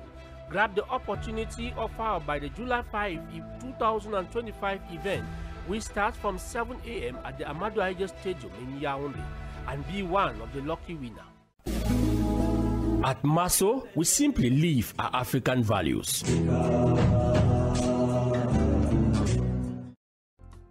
Les éditions Aminata Sofal ont le plaisir de vous annoncer la parution d'une œuvre littéraire exceptionnelle, étude intégrale d'un chef-d'œuvre romanesque d'Idrissa Sogor-Kodio.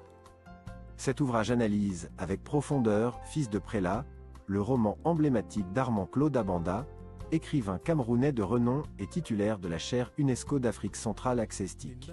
Ce récit, écrit en classe de terminale, traduit en italien, et enseigné au Gabon et au Congo-Brazzaville, incarne les idéaux de l'humanisme et du panafricanisme. Un livre de référence pour élèves et étudiants et un livre de chevet pour tous les amoureux des belles lettres. Cette étude s'inscrit dans la continuité d'une réflexion initiée lors du Festival international du livre et des arts assimilés du Bénin en octobre 2024. Idrissa Sogor-Kodio, écrivain et critique littéraire sénégalais, est reconnu pour sa plume panafricaniste et son engagement pour les lettres africaines. Lauréat de nombreux prix prestigieux, il nous offre ici une œuvre lumineuse, dédiée à tous les amoureux de la littérature. Découvrez cette analyse captivante et laissez-vous inspirer par la richesse de la littérature africaine. Disponible dès maintenant aux éditions Aminata Sofal. Vous aimez quand c'est chaud et généreux? Dis-moi tout. Canal+ met du piment dans votre télé. En ce moment, profitez d'une offre brûlante avec votre décodeur HD à 5000 francs dès la formule Access. En plus, votre parabole est offerte. Regardez. Goûtez aux nouvelles émissions et séries épicées comme on aime. Ça donne chaud. C'est gagné! Qui aime les akara ne doit pas avoir peur du piment. Attention, intrigue tout feu tout flamme. Je vais vous régaler ce soir. Vibrez devant les films les plus chauds du moment. Et vivez des ambiances bouillantes dans vos matchs tant attendus. J'ai senti mon corps vibrer. Alors, ça chauffe, non? Réabonnez-vous vite.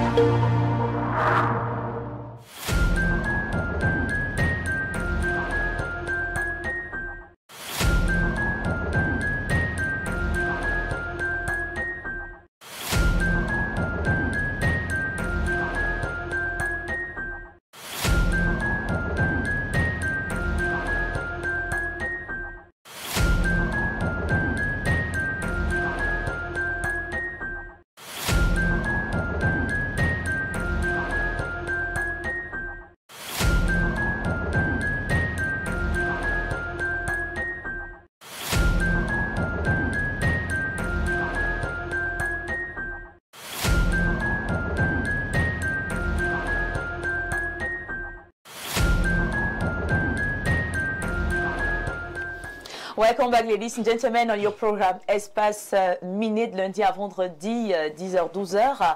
Nous parlons donc cette fois-ci de notre thématique. Bien évidemment, on parle d'exorcisme pour savoir s'il s'agit d'un mythe ou d'une réalité. Nous le savons, hein, l'exorcisme est un sujet qui a toujours divisé les opinions parce que oui, chacun arrive justement à se faire son idée selon les perspectives qui peuvent être des perspectives religieuses, spirituelles, psychologiques, même pourquoi pas scientifiques. Et donc ce matin, nous sommes là avec nos experts sur le plateau, experts analystes qui nous aideront, n'est-ce pas, à mieux comprendre c'est quoi déjà l'exorcisme et bien sûr, hein, comment faire pour devenir exorciste, comment se passe même, n'est-ce pas, la séance d'exorcisme. C'est la raison pour laquelle on a essayé de diversifier le plateau ce matin. On a déjà à la gauche, comme je l'ai présenté, un père, n'est-ce pas, à la fois exorciste. On a notre consultant Père Manon qui nous dira également ce qu'il pense. Et à la droite, nous avons, comme je l'ai présenté à l'entame de l'émission, un sorcier, mais un sorcier traitant, n'est-ce pas, Moukulimba, et puis notre journaliste qui a une formation ou des connaissances, si vous le voulez, en spiritualité. On parle là des connaissances très profondes. Alors, je pense que le panel, il est prêt. On va y aller avec la thématique du jour. Exorcisme, mythe ou réalité. Peut-être avant d'entrer de plein pied justement dans la question du jour, il est important de s'interroger. C'est quoi l'exorcisme? Alors, j'aimerais que ce soit le prêtre qui nous donne la définition. Hein. Selon vous, c'est quoi l'exorcisme? Oui, l'exorcisme, en fait, c'est une réalité. L'exorcisme, c'est un ensemble d'éléments, un rituel religieux qui consiste à expulser, n'est-ce pas, un esprit maléfique qui s'est emparé d'un corps humain. Ça peut être un corps humain, le plus souvent c'est un corps humain, ça peut être même sur un animal ou même dans un objet. C'est ce qu'on appelle exorcisme, c'est cet ensemble de rituels qui permet donc de chasser, en termes clairs, un esprit maléfique qui a hanté, n'est-ce pas, un être humain. D'accord. Bon, peut-être cela, c'est du point de vue religieux, tout simplement, spirituel. Maintenant, on peut avoir une autre définition, une autre approche, n'est-ce pas, du point de vue peut-être mental, qui pourrait être une réponse face à quelqu'un qui peut avoir des troubles mentaux, ça peut être une approche scientifique. Je me retourne cette fois-ci vers Alain Douc pour qu'il puisse nous dire, n'est-ce pas, quelle est sa position concernant l'exorcisme ce matin. Ben, vous savez, la définition de l'abbé est tout à fait vraie. Mais moi, comme vous le savez, j'ai cette déformation qui veut qu'avant de traiter un sujet et l'actualiser, je rentre toujours aux origines pour qu'on comprenne d'où on est parti pour en arriver où nous sommes. Alors, le mot exorcisme vient en réalité, je veux dire philologiquement, étymologiquement, d'un mot grec et romain. Hein, parce qu'il y a son équivalent romain, ça a commencé avec les Grecs. Exorcismos. Et puis on a la particule exorcismus, maintenant en latin, qui représente quoi en réalité? Quand on parle d'exorcisme, d'après l'étymologie, et originellement, c'est quoi? C'est l'action de contraindre quelqu'un ou une entité à faire quelque chose en prêtant un serment. C'est de ça qu'il s'agit originellement. Donc on va vous amener à agir d'une certaine façon, et pour le faire, vous engagez par la parole. Et vous savez, j'ai souvent dit ici que dans les rituels magiques, on a beau utiliser le médium sang ou, je sais pas moi, d'autres éléments, vous verrez que la plupart du temps, pour sceller le rituel, on utilise la parole, le verbe, finalement, pour formuler une parole qui va sceller, concrétiser le rituel. Donc, avant l'ère chrétienne, parce que dans le système catholique, il s'inspire du fait qu'il y a un mandat quand même qui a été confié à ceux qui sont des disciples du Christ pour qu'ils aient autorité de chasser les démons. Parce qu'on s'appuie dessus, mais chez eux, c'est carrément un magistère complet. C'est-à-dire que vous allez, comme j'ai vu dans son sainteté tout à l'heure, on a dit prêtre, exorciste. Mais dans une autre perspective chrétienne, il n'y a pas un magistère en tant que tel consacré à l'exorcisme. C'est-à-dire que, puisque ce n'est pas vous qui agissez en réalité lorsque vous chassez les démons, c'est Dieu qui agit en vous. Tous ceux qui ont été appelés ont le pouvoir, parce que c'est le Saint-Esprit, c'est Christ qui agit en eux, de pouvoir chasser les démons par les pouvoirs et les attributs, les mérites qui se trouvent dans le Christ. Avant l'ère chrétienne, il y avait déjà des exorcismes, puisque la religion, les religions existent bien avant le christianisme en tant que religion de l'Empire, etc. Il y a des religions animistes, etc., panthéistes, etc., qui connaissaient déjà des exorcismes et qui avaient déjà une économie d'interaction avec des entités spirituelles. Vous avez entendu parler des chamans? Chez les chamans, il y a des rituels pour conjurer un certain nombre de choses, chasser des démons, etc., disent-ils. Mais la bonne question, et notamment par rapport à cette problématique que nous avons pour ce matin, c'est est-ce que, dans cette perspective qui est la leur, c'est pertinent? Est-ce qu'effectivement, on en arrive à chasser les démons? Parce que est-ce qu'on connaît ce qu'on appelle un démon dans le rapport que doit avoir l'humain avec le démon? Est-ce qu'on sait exactement ce que représente un démon? Parce que c'est un ange déchu. Est-ce que nous sommes à leur hauteur au point où un humain peut dire qu'il peut défier un démon, un ange déchu? C'est là où cette problématique devient intéressante. Et d'ailleurs, moi, j'aimerais savoir ce matin où vont ces démons, vraiment, après les avoir extirpés du corps humain. Mais avant, on va peut-être prendre également l'avis du grand maître Mokulimba qui est avec nous ce matin. Parce que oui, beaucoup semblent ne pas prendre l'exorcisme comme étant quelque chose de réel, comme quelque chose de vrai. D'autres pensent que c'est un mythe, c'est une illusion qui est alimentée peut-être par certaines cultures, par certaines croyances culturelles, par certains troubles mentaux, même qu'on peut faire parfois attribuer justement à la possession. Quelle est votre position concernant l'exorcisme ce matin?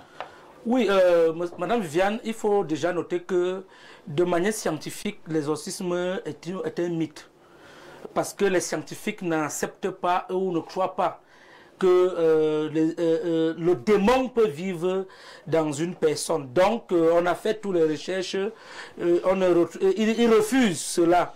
Mais dans le plan traditionnel, puisque je représente la tradition ici, il faut dire qu'il est possible que quelqu'un qui est dépositaire de pouvoirs cosmiques, qui maîtrise un certain nombre d'éléments, parce que l'homme étant conscient de cet corps, il est donc possible que quelqu'un qui a des pouvoirs, qui a des forces, pu prendre en possession une personne. Donc il entre en lui par l'esprit et il commence à le faire. C'est comme par exemple la télé et la télécommande, où quelqu'un, vous n'allez pas expliquer de manière logique ce qui fait en sorte que la télécommande puisse commander la télé en changeant des chaînes. Mais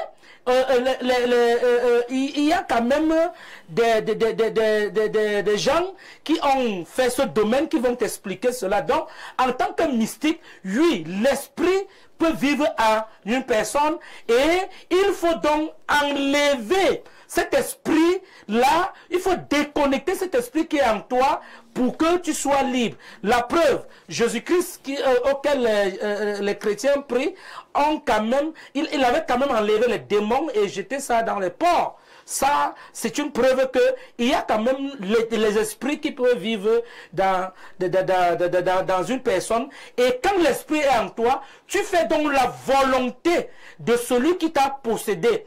La volonté de celui qui est en toi. S'il décide que tu vas faire du mal à une personne, tu vas effectivement faire ce mal qu'il t'envoie. C'est pour ça que parfois, il y a des réactions auxquelles tu agis, mais tu n'agis pas à ta volonté, mais à la volonté de celui qui te possède. D'accord. Maître Mokulimba, j'ai quand même une question à vous poser ce matin. Quand on parle de sorcellerie positive ou négative, puisque vous êtes présenté ce matin comme étant un sorcier traitant, quel est le rôle d'un sorcier dans la société? Bon, la sorcellerie a été mal interprétée avec certains occidentaux, à l'occurrence le livre Larousse, le dictionnaire Larousse si vous voulez, et plusieurs penseurs qui pensent que la sorcellerie en elle-même est une mauvaise chose. On a attribué au jeteur de sorts, à quelque chose. En fait, on a donné l'image que la sorcellerie est une mauvaise chose. Mais alors, moi je vais vous dire, et peut-être ça va vous surprendre, que la sorcellerie est une science. Nous avons les bons scientifiques Et nous avons les mauvais scientifiques. Nous avons les scientifiques qui pensent qu'il faut détruire le monde avec des pathologies, avec des maladies, avec des choses. Nous avons les mauvais médecins. Nous avons les bons médecins dans les hôpitaux. Nous avons les mauvaises interprétations, les mauvais journalistes comme vous. Et vous avez aussi les bons journalistes, et ainsi de suite. Donc la sorcellerie est une science, est une connaissance. Et dans la sorcellerie, il y a le bien et il y a le mal, le mauvais et le mal. C'est-à-dire, il y a des sorciers qui pensent qu'il faut détruire les autres, il faut bloquer les autres, il faut les voir toujours malades ou alors les tuer dans les accidents, ainsi de suite. Il y a aussi des sorciers qui maîtrisent dans le domaine positif pour détruire, pour contrecarrer ou pour déconnecter certains liens. Viens donc dans le domaine de l'exorcisme où un sorcier comme moi, le grand maître Moukulimba, où quelqu'un est possédé par un esprit, j'ai donc la capacité d'organiser des rituels pour pouvoir déconnecter cette personne, enlever cet esprit qui est en lui et faire jeter cela dans des sacrifices. Par exemple, je vais demander la chèvre, je vais demander un bélier, je vais demander un bœuf, je vais demander quelque chose pour pouvoir jeter cet esprit dans un sacrifice-là. Très bien. Et qu'est-ce qu'on retient donc? Le rôle du sorcier dans la société, c'est quoi exactement? On retient qu'il y a les bons sorciers et il y a les mauvais sorciers. Mais le rôle du sorcier, c'est quoi? C'est la connaissance, c'est la science. Ça dépend du domaine que le sorcier a choisi. D'accord. Ok, merci beaucoup Pierre Birougne-Emek, notre consultant permanent qui a certainement beaucoup de choses à nous dire ce matin concernant cette thématique parce que beaucoup de personnes, malgré tout ce qui a été dit, rejettent donc, selon peut-être leur culture, hein, l'idée de possession, l'idée, voilà, on va dire quoi, oui, d'être possédé et donc de devoir passer justement voilà, par un exorcisme. Pierre Birougne-Emek, quelle est votre approche ce matin concernant l'exorcisme? Alors, il y a forcément plusieurs branches d'exorcisme, mais l'exorcisme suppose la possession, comme vous l'avez dit, ou encore l'envoûtement. La possession est une chose. L'envoûtement est souvent présenté comme une forme de possession. C'est là où je voudrais ajouter à Alain Douk, on n'exorcise pas que les anges déchus. Okay? Non. Ah bon, en tout cas, vas-y. Oui, on se comprend. Il y a des gens qui sont envoûtés, c'est-à-dire qui ont une partie de l'énergie négative des sorciers malfaisants. Votre enfant naît et on vient lui mettre, par exemple, comme les bêtises l'appellent, l'ivou du vol. On peut mettre l'ivou du vol à votre enfant, ou l'ivou de la prostitution. Oui, il y a les filles qui ont l'ivou de la prostitution. J'ai un frère qui dit souvent, quand il voit une fille qui vraiment est généreuse, il lui dit en bassa que l'ivou de la prostitution, nous on appelle ça le roux. Oui, roux. Pour ce que vous appelez ivou, nous appelons ça roux. Il dit que tu as le roux du dehors, donc le roux qui t'amène à chercher. Alors, il y a l'envoûtement, il y a la possession. La possession à un certain niveau se fait donc par ces grands esprits. Et dans la voie chrétienne, Jésus avait annoncé que tous les esprits ne se chassaient pas de la même manière. Parce que les esprits sont catégorisés. Vous voyez, il y a des esprits que vous pouvez chasser juste en lui intimant un autre. Par ce que nous appelons le fiat. Donc, cette puissance qui accompagne la parole. Mais il y a des esprits qui demandent toute une ritualisation. Et qui peuvent même exiger qu'on n'ait pas affaire à un seul, mais à plusieurs exorcistes. C'est-à-dire que les énergies s'associent, le rituel prend une ampleur particulière. Il y a même des exorcismes qui ne se font pas d'un trait. C'est-à-dire qu'il y a des esprits que vous pouvez chasser sur une longue durée. Et les procédures sont différentes. Oui, bien sûr. Comme les traitements que vous suivez à l'hôpital. Vous avez peut-être, quand je dis vous, c'est pas vous, Viviane, hein, je parle... Quelqu'un a un cancer et il suit des chimiothérapies avec la possibilité de réussir ou d'échouer.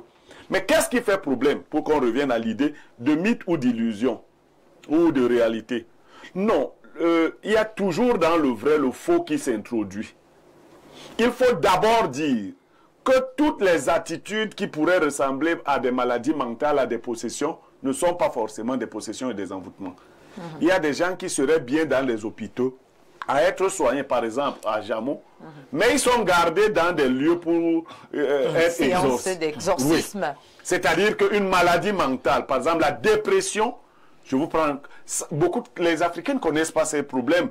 Même l'essai de palu peut vous faire délirer. Alors, la dépression amène par exemple le sujet dépressif à avoir des apparitions. C'est-à-dire que les gens le poursuivent. Excès palustre, comme on dit souvent. Oui, retourne d'abord à la dépression. La personne semble avoir un discours cohérent. Elle n'est pas malade. Mais elle vous dit qu'on me poursuit. Quand j'entre quelque part, il y a les gens qui entrent avec moi. Quand je me couche, ils sont là, les voilà. Il faut qu'on me retourne. Qu'est-ce que beaucoup de mafieux dans le domaine font? Dès qu'ils voient ça, ils disent que voilà, la personne est possédée. Venez là déposer chez moi, on va l'exorciser et il se met à vous manger de l'argent. Il faut tout, oui. En tant qu'ancien pasteur, comme vous l'avez dit, est-ce qu'un pasteur est donc habilité à exorciser? Parce qu'on a l'impression que tout le monde s'essaye déjà dans l'exorcisme, que ce soit des prêtres, que ce soit... Qui doit exorciser? En fonction de... la pastorale a des ordres. Alain, donc vous l'expliquez, chez les catholiques romains, l'évêque désigne par secteur les prêtres qui ont le droit d'exercer l'exorcisme. C'est pas, en fait, avant tout le monde essayait de faire, mais dans l'église catholique romaine, c'est organisé. Chez les orthodoxes, je vous ai dit, ils sont à la base des exorcistes. Chez les protestants, c'est différent. Le pasteur ne se dit pas exorciste. Qu'est-ce qui arrive chez le pasteur? Le pasteur prie simplement sur toi, et si un esprit se manifeste, il continue sa prière dans le but de chasser. Oui, voilà. Mais sauf que ça, c'est la règle générale. Mais sauf que dans certaines dénominations, on commence à voir cette espèce de tangente à la catholique. Non, c'est un dévoiement. Voilà. C'est-à-dire que les pasteurs, qu'est-ce qui leur est arrivé? Beaucoup de pasteurs ont été accusés de ne pas être forts. On dit que les pasteurs ne sont pas forts. Ils ont donc commencé à copier les méthodes catholiques. C'est-à-dire les pasteurs veulent être des pasteurs, on dit entre guillemets, charismatiques. Mais pour le dire de manière plus simple, la Bible prévoit que les dons qui sont faits à l'Église sont le fait de Dieu lui-même. Il a été donné à certaines personnes le don de guérison. Qu'elle soit cette personne, pasteur, prêtre ou pas, il y a des gens qui ont... Quand vous parlez dans 1 Corinthiens 12, il y a des gens qui ont reçu des dons de guérison. On a des jeunes gens, que ce soit des enfants ou des vieilles, qui peuvent guérir. Maintenant, tout le monde s'improvise. Et comme ça donne de l'argent, tout le monde va s'initier.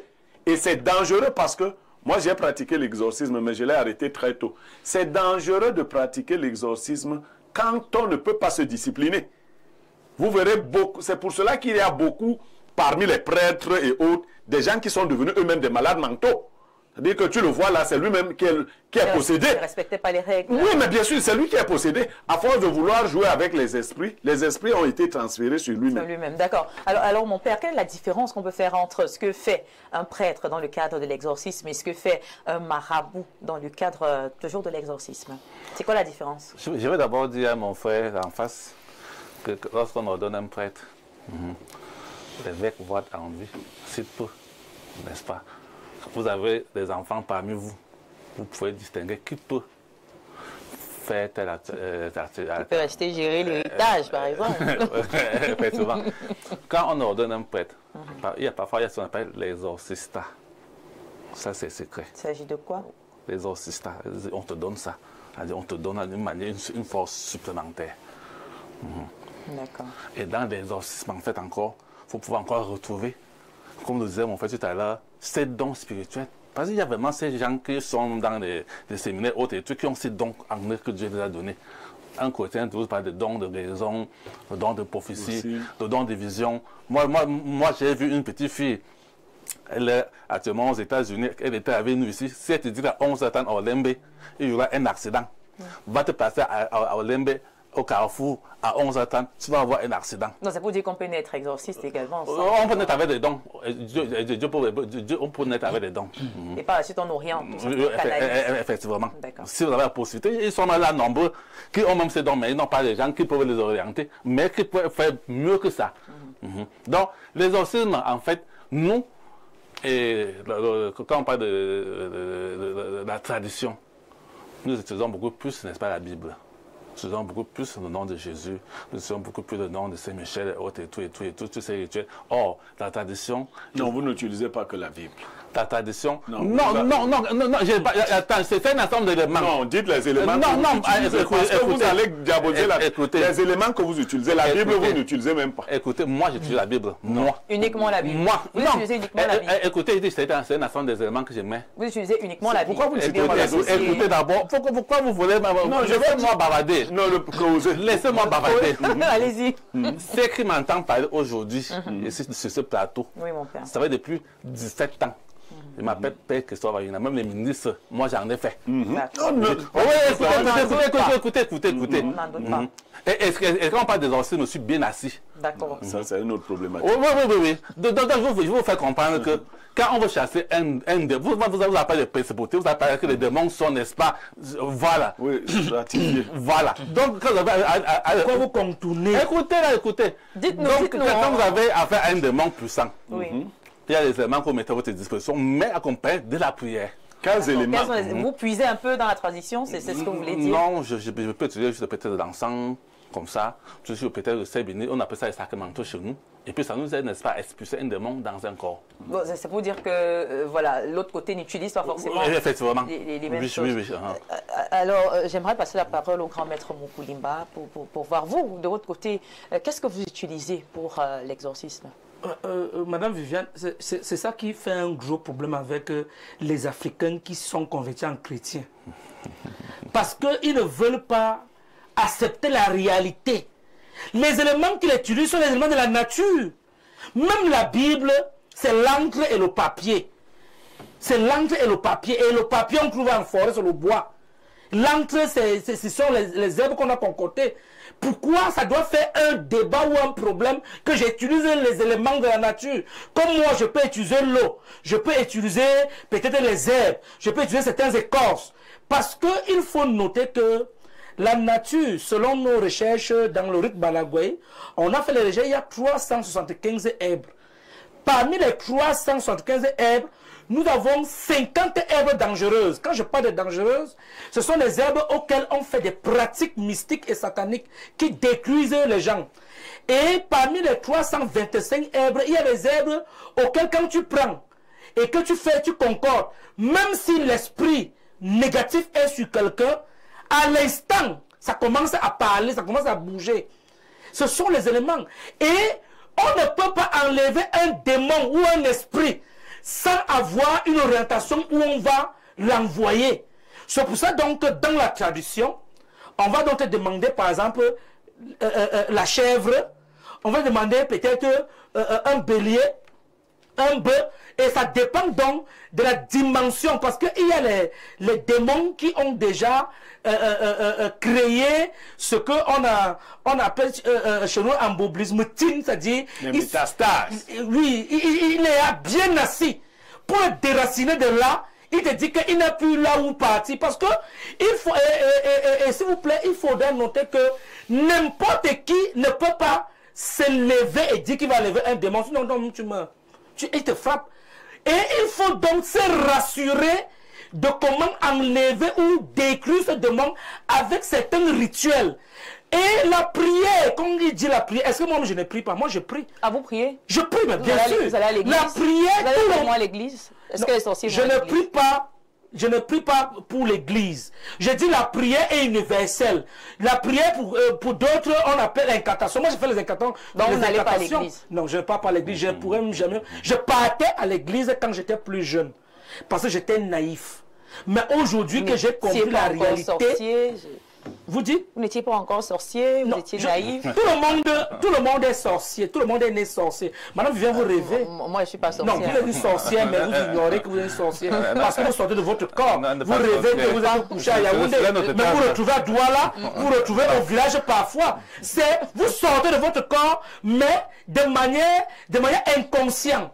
Mais alors que le sorcier est conscient qu'il sort de son corps pour aller faire les expériences, pour aller par exemple à l'astral. Mais dès le départ, madame Viviane, vous ne connaissez pas une sorcière. Pourquoi votre mari, par exemple, si vous êtes marié, votre mari va se dire qu'il n'est pas un sorcier. Mais si... Non, je ne vous dis pas. Je suis en train de dire quelque chose d'important. On s'éloigne de l'essentiel. Non, on ne s'éloigne pas. On parle de la même chose. Oui, allez-y. Vous dormez avec votre mari. Si votre mari... Bon, on peut même être ici, nous tous. Et puis, je ne suis pas mariée pour le moment. Bon, voilà, peut-être que... D'accord. Alors, j'aimerais passer la parole au prêtre pour qu'il nous dise comment est-ce qu'on sait que quelqu'un est possédé. Parce qu'on a l'impression, là, quand on écoute, ça peut être des troubles mentaux, ça peut être des problèmes de dépression, et ça peut également être justement de la possession. Comment on sait? On est sûr que là, on est donc face à un cas de possession et qu'il faut penser justement à un exorcisme, mon père. Oui, en ce qui concerne l'exorcisme, moi je dirais que il faut être assis et il faut être choisi par Dieu et il faut savoir ce qu'on fait. C'est pas ça la réponse. Écoutez. Moi, j'ai été enfermé, madame, j'ai été enfermé une fois à étudier. Ici, là, pendant une journée, je passais, je me suis arrêté. Dans un camp, j'ai dit à cette femme, madame, il y aura des ici demain. Mais elle a appelé son frère, était commissaire pour dire que je suis un bandit. Mais le lendemain, quand il y a eu des... On m'a fait sortir, il me donner pardon que mon père, excusez-moi vraiment, parce que c'est sa petite sœur qui était en master. Elle n'était pas malade, elle est tombée, elle est décédée. Ça veut dire quoi? Ça veut dire qu'il faut, parfois, il faut être un visionnaire. Quand je vous vois comme ça, là, je sais que vous avez une anxiété en vous. Parfois, oui. Là, vous parlez de moi ou... Non, maman, pas vous. Est-ce que le téléspectateur ne pouvait pas que c'est non, pas ma mère. Donc, il y a donc des visions qui te certifient que la personne qui est en face de toi a une anxiété en vie. Il y a parfois des troubles de comportement. Il y a parfois, nous avons parfois plusieurs manières de tester quelqu'un qui est démoniaque. Parfois, quand moi je prends ma croix, je te fais coucher sur ma nappe, je te teste là, et je sais automatiquement qu'il y a quelque chose qui ne va pas. Donc il y a plusieurs manières pour celui qui s'inscrit des exorcismes, il y a plusieurs manières de déterminer celui qui est possédé. Mais d'où sortent même ces démons? Ça quand même, je me demande, on est simple, on est normaux, mais après on parle de démons, on parle de possession. D'où sortent même ces démons-là, mon cher Alain Douk? Bien, vous savez, ce sujet, il est hyper sensible et il est complexe. Vous allez comprendre pourquoi. On ne peut pas nier que la sphère ostentatoire et visible ne soit pas, même sur le plan de la rationalité, la seule réalité. Il y a une réalité invisible, il y a une réalité spirituelle qui est en réalité même le vrai monde. Et nous ne sommes que son reflet. Il faut que les gens comprennent ça. On vous dit dans l'Apocalypse qu'il y a un tiers d'anges qui se sont associés à un autre ange dans sa rébellion et qui ont été refoulés sur la terre. Il m'a été donné par la grâce de lire certains articles relatifs à la démonologie, parce que les gens ne savent pas qu'il y a toute une discipline finalement qui s'intéresse à la question des démons. Et là vous vous rendez compte quand vous lisez les auteurs que la Bible, elle nous a certes donné cette espèce d'évaluation un tiers des anges, mais les gens n'imaginent pas à quoi ça peut ressembler. En démonologie, on vous dit que, mais pour chacun d'entre nous, tel que nous sommes là sur ce plateau, si vous évaluez le nombre d'entités qui nous environnent, mes amis, si on nous donnait les yeux spirituels, on tomberait à la renverse. C'est incroyable en réalité. Vous les avez ces yeux? Non, mais moi je vous explique ce qu'on dit dans les livres de démonologie. Ah d'accord, ça marche. Et ça m'a donné de comprendre un truc. Ça m'a donné de comprendre que le Seigneur est bon. En réalité, notre sécurité, à chaque instant, tant pour les bons que pour les mauvais, dépend étroitement de lui. Parce que si on nous laisse, je dis une seule fraction de seconde, à la portée de ces entités, les amis, je ne sais pas ce que nous deviendrons. Alors, maintenant, il y a toute une économie, je vous l'ai toujours dit. Le monde de la spiritualité est dialectique. Il y a le bord obscur, il y a le bord de la lumière. Il faut le comprendre. Et je vous l'ai dit, même le sol en damier d'un temple maçonnique vous l'atteste. Alors, il y a toute une économie donc, qui se met maintenant en œuvre, même dans le bord obscur, pour essayer de faire croire qu'on peut faire commerce avec les démons. D'ailleurs, c'est le cas. On fait commerce avec eux. Mais est-ce que ceux qui sont du bord de l'obscur, lorsqu'ils font commerce avec les démons, ce qu'ils font là-bas, cette conjuration qu'ils disent faire, est-ce qu'effectivement, ils arrivent à chasser les démons?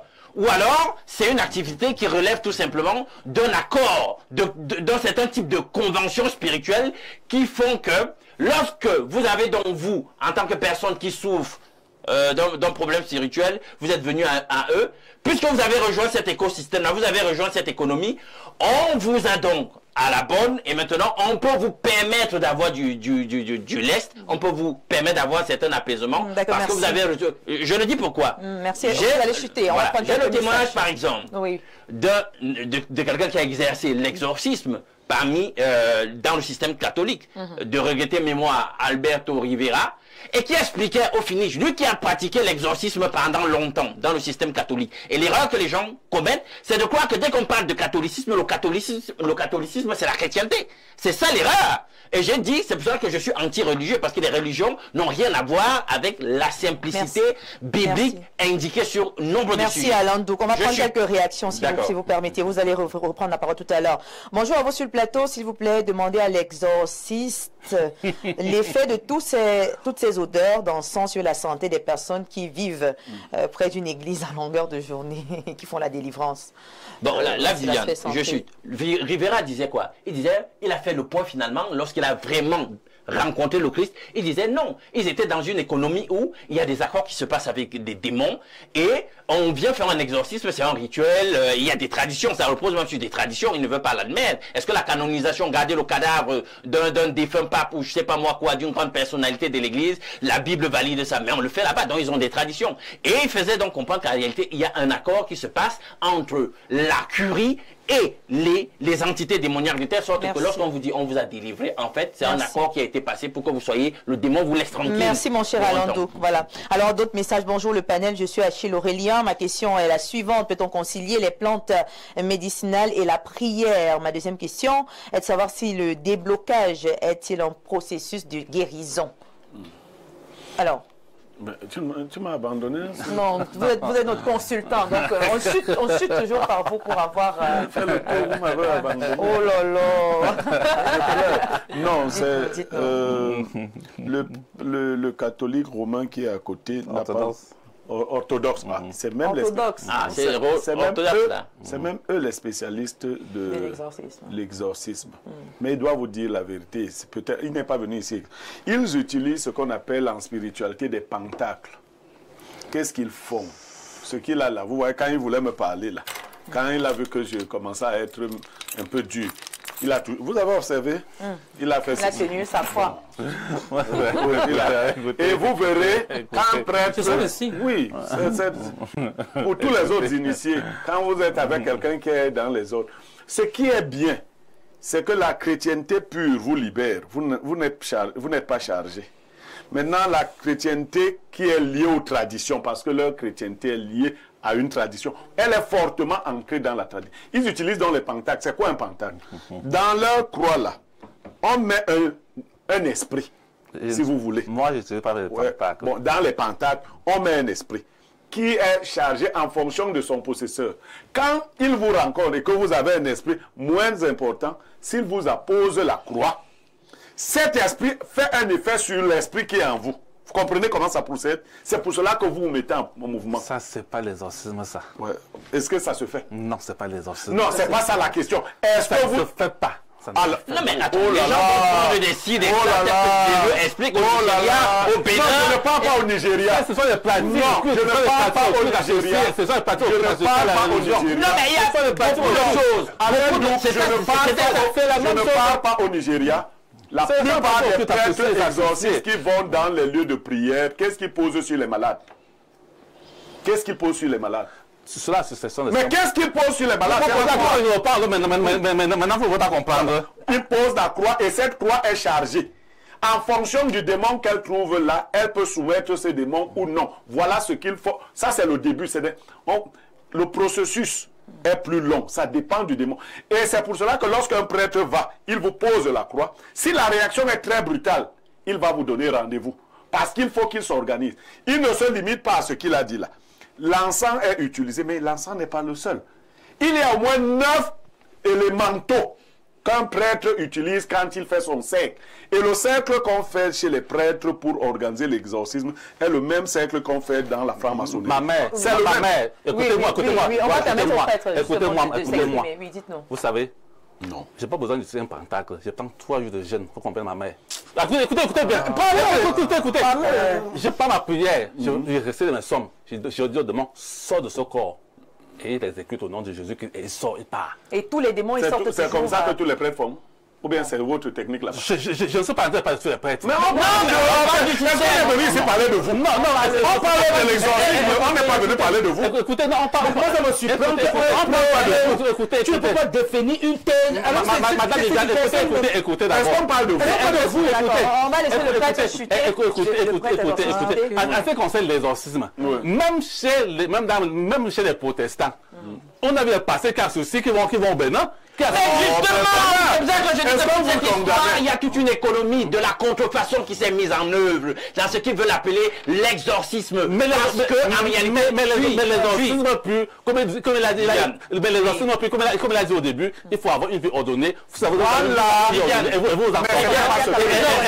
en sortez. J'ai parlé ici des nuances, parce que justement dans l'exorcisme, il y a de tout et ça crée des amalgames. J'ai dit qu'avant l'ère chrétienne, l'exorcisme existait déjà. Les Romains, les Romains, les Grecs, etc., les Médo-Perses, et tout le monde avait des exorcismes dans leur religion païenne. Jusqu'aujourd'hui, nous avons des chamans. Nous avons le sorcier Mukulimba qui dit aussi qu'il fait des exorcismes, monsieur. Donc, il n'y a rien de spécifiquement chrétien. Dans la chrétienté, c'est la... Je veux qu'on lève les amalgames. Dans la chrétienté. Dans la chrétienté. Vous êtes un je vous prends un verset. Écoutez d'abord. Non, j'ai la parole. Vous ne pouvez pas me demander de... J'ai la parole. Dans la Bible, nous sommes dans Actes des Apôtres, chapitre 19, verset 13 à 17. Il y a une histoire des gens, des Juifs qui pratiquaient de l'exorcisme. Initialement, ce n'était pas avec le nom de Jésus le Christ. Voilà. C'est moi qui parle. Il faisait des exorcismes. Ça fait une spécialité.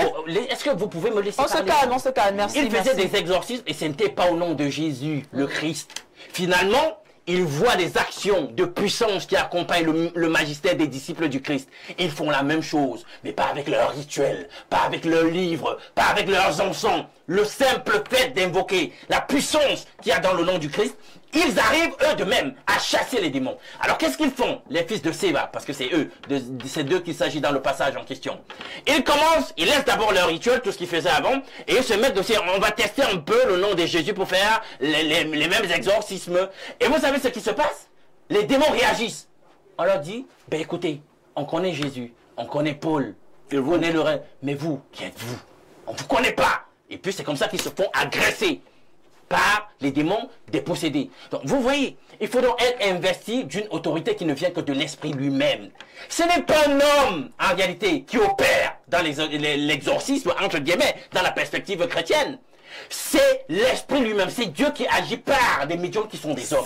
Or, on a toute une économie de la contrefaçon où des hommes veulent se faire passer pour des gens puissants. Ils disent qu'ils peuvent chasser. Dieu chasse. Ils courent même après des démons. Ils donnent rendez-vous pour des séances de délivrance. Ils ont même les médias pour chasser les démons.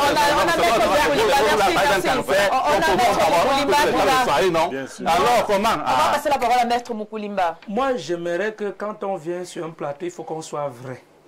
Faut pas et on ne résume pas un truc en nous, mais on édifie le peuple qui nous écoute. Exactement. J'aimerais que le prêtre qui est là, qu'il sache que la même manière qu'on prie dans son église orthodoxe, en Europe ou aux États-Unis, je ne sais pas, c'est la même manière qu'il fait les mêmes prières ici, en Afrique, au Cameroun en particulier.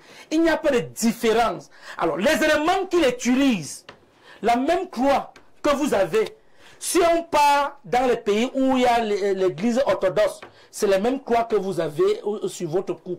Donc il n'y a pas une croix uniquement pour ceux qui sont au Cameroun et une autre croix pour ceux qui sont de ce côté. Ça veut dire quoi? Ça veut dire que il faudra qu'on accepte que quand tu as une croix, c'est chargé. C'est comme le bâton de commandement d'un chef traditionnel. Sauf les chefs traditionnels qui ont pris l'usurpation des chefs. Les vrais chefs, les bâtons que vous voyez là, c'est chargé. Ah oui, on voit parfois des démons être neutralisés par un simple signe de croix. Mais bien sûr. Je pense que ça arrive. Non, ils ne sont pas neutralisés. C'est cette économie de la croix dont je parlais. Parce que la croix elle-même, ce qu'il appelle la croix, ne peut pas sortir par un monsieur. C'est un rituel. La croix, c'est l'équivalent de l'éther et du compas. Merci Alain. Le Christ meurt sur la croix. La croix, c'est un symbole de défense. Pour détruire un démon ou pour enlever un démon sur quelqu'un, il faut avoir les éléments. Et chacun donc connaît, parce que où on parle la même chose, mais on ne veut pas seulement accepter. Chacun a sa manière d'invoquer ses esprits. Les esprits qui viennent au secours. Nous, on invoque les esprits de nos ancêtres et qui nous permettent de nous orienter comment enlever ce démon. Ce ne sont pas vos ancêtres sont morts. D'accord, alors pour Jésus vit. Qu'est-ce qu'on retient, exorcisme, mythe ou réalité? Je crois que nous allons poursuivre encore jeudi prochain. Vous avez choisi un très beau thème. On ne va pas se chamailler. On a un seul point. C'est que le prêtre lui-même, quand il parle qu'il parle de la confrérie, pas de lui. Parce qu'il y a des gens... C'est clair. S'il parle de la confrérie... Peut-être qu'il est une exception là-bas. Voilà, il va se rendre compte que nous disons ce qui s'y passe. Nous allons même montrer ici, si vous voulez, on va tracer ici comment on fait le cercle. Je vais vous prêter... Voilà, on va tracer et vous verrez... Le pantalon n'est pas le seul moyen de débat. C'est un des moyens. Ça ne délivre même pas le pentacle. Alors, voilà, je n'ai pas dit, et je dis que... On a bien ce temps. Oui, je cours rapidement. Alain Double disait, il y a l'exorcisme purement chrétien. Quand on est purement, parce qu'il faut le préciser, les catholiques ne sont pas chrétiens. Quand je le dis, les catholiques ne sont pas chrétiens. Vous ne pouvez pas dire ça. Non, vous n'êtes pas chrétien. Dieu a sa part. Non, je n'ai pas dit que vous ne croyez pas en Dieu. Non, c'est pas ça. J'ai dit vous n'êtes pas chrétien. Dieu soit bon chrétien. Ça veut dire quoi les catholiques? Dieu soit bon chrétien. C'est simple. C'est simple. Dieu soit bon chrétien. C'est simple. Oui. Par exemple, il dit que Jésus est mort sur la croix. Oui. Les chrétiens savent que Jésus n'est pas mort sur la croix. Oui, et ils le savent. Donc les catholiques, eux, ils ont leur croyance à eux. À l'époque de Jésus, on ne pouvait même pas te donner tout un bois, toi seul, pour que tu meurs là-bas. Il est mort de cette façon-là, et vous le savez. La croix, c'est autre chose. C'est un pentacle spirituel pour des travaux particuliers que vous utilisez. Le mot, voilà pourquoi, en araméen, vraiment, vous n'êtes pas des chrétiens. C'est comme si on n'a pas la même Bible. Non, vous n'êtes pas. Vous n'utilisez même pas le livre de référence des catholiques. La croix, c'est pas ça. Ce symbole à deux segments. Yidla veut dire quoi? Veut dire pieux. Hein? C'est un symbole. Alors on n'a plus assez de temps. Merci. On n'a plus assez de temps. J'aurais souhaité prendre quelques messages comme voilà celui-ci. Vous faites comment pour faire venir ce genre de personnes sur le plateau? Il pense qu'il est sorcier alors que lui-même ne se connaît pas. C'est Thomas de Garoua qui dit que Moukolimba ne se connaît pas. Il pense qu'il est sorcier, pourtant il ne se connaît pas. Non, le point c'est que... Vous pensez que vous êtes sorcier. Le point c'est que lui, il n'a pas fait les recherches pour savoir que lui-même il est un sorcier. Mais le problème c'est que comme il sort dans la nuit de manière inconsciente, il ne sait pas qu'il est un sorcier. Or, à la base, pourquoi on aura peur de son corps? Je suis sûr que s'il tombe maintenant là, il est assis là, s'il meurt maintenant là, on va avoir peur de son corps. Pourquoi? Alors quelqu'un qui dit que puisque c'est une réalité, est-ce qu'un défunt peut revenir comme sorcier, hein? Est-ce qu'un défunt peut revenir comme démon à la vie? Tout dépend de ce que tu fais sur terre. C'est pour ça que la Bible ne va pas venir nous dire tu ne dois pas voler, tu ne dois pas insulter, tu ne dois pas coucher à femme au cru. Les Africains, nos ancêtres connaissaient, il y a tout ça. Or, la manière que tu vis sur terre, c'est cette manière que quand tu vas aller à l'au-delà et quand tu vas revenir sur ta deuxième ou ta troisième réincarnation, tu vas venir payer cela. D'accord, merci. On n'a plus beaucoup, on n'a plus de temps, carrément, on a même ça passe très vite. Ça passe très vite. Donc c'est terminé. Je pense que comme Léveux l'a dit, on va ramener le sujet parce que c'est un sujet très intéressant. On a l'impression qu'on n'a pas véritablement dit tout ce qu'il fallait dire ce matin. Mais déjà merci. On n'a pas encore commencé. Déjà merci à tous. Merci au Père Christophe voilà, d'avoir accepté l'invitation. Merci à notre sorcier traitant positif. Hein, voilà, sorcier gentil et positif à Moukolimba. Merci également à... Même comme il a dit que c'est sorcier. Merci à Guissignon, on verra bien. Merci à Alain Douk, merci à notre consultant permanent Blériou Niemek. Merci à vous, à la maison, très chers téléspectateurs, pour votre fidélité qui nous honore. C'est la fin de l'émission. On va vous laisser en compagnie de nos programmes sur la télévision de proximité du Vivre Ensemble. On espère que vous êtes quand même suffisamment inspirés ce matin et que vous avez été assez édifiés. On poursuivra donc avec cette thématique jeudi prochain. C'est une promesse qu'on vous fait. On aura peut-être encore le même panel. Mesdames et messieurs, portez-vous très bien. N'hésitez pas à revoir la rediffusion de cette émission à 22h30 sur nos antennes ou encore à travers notre page officielle Info TV Cameroun sur Facebook ou sur YouTube. Passez donc un excellent jeudi.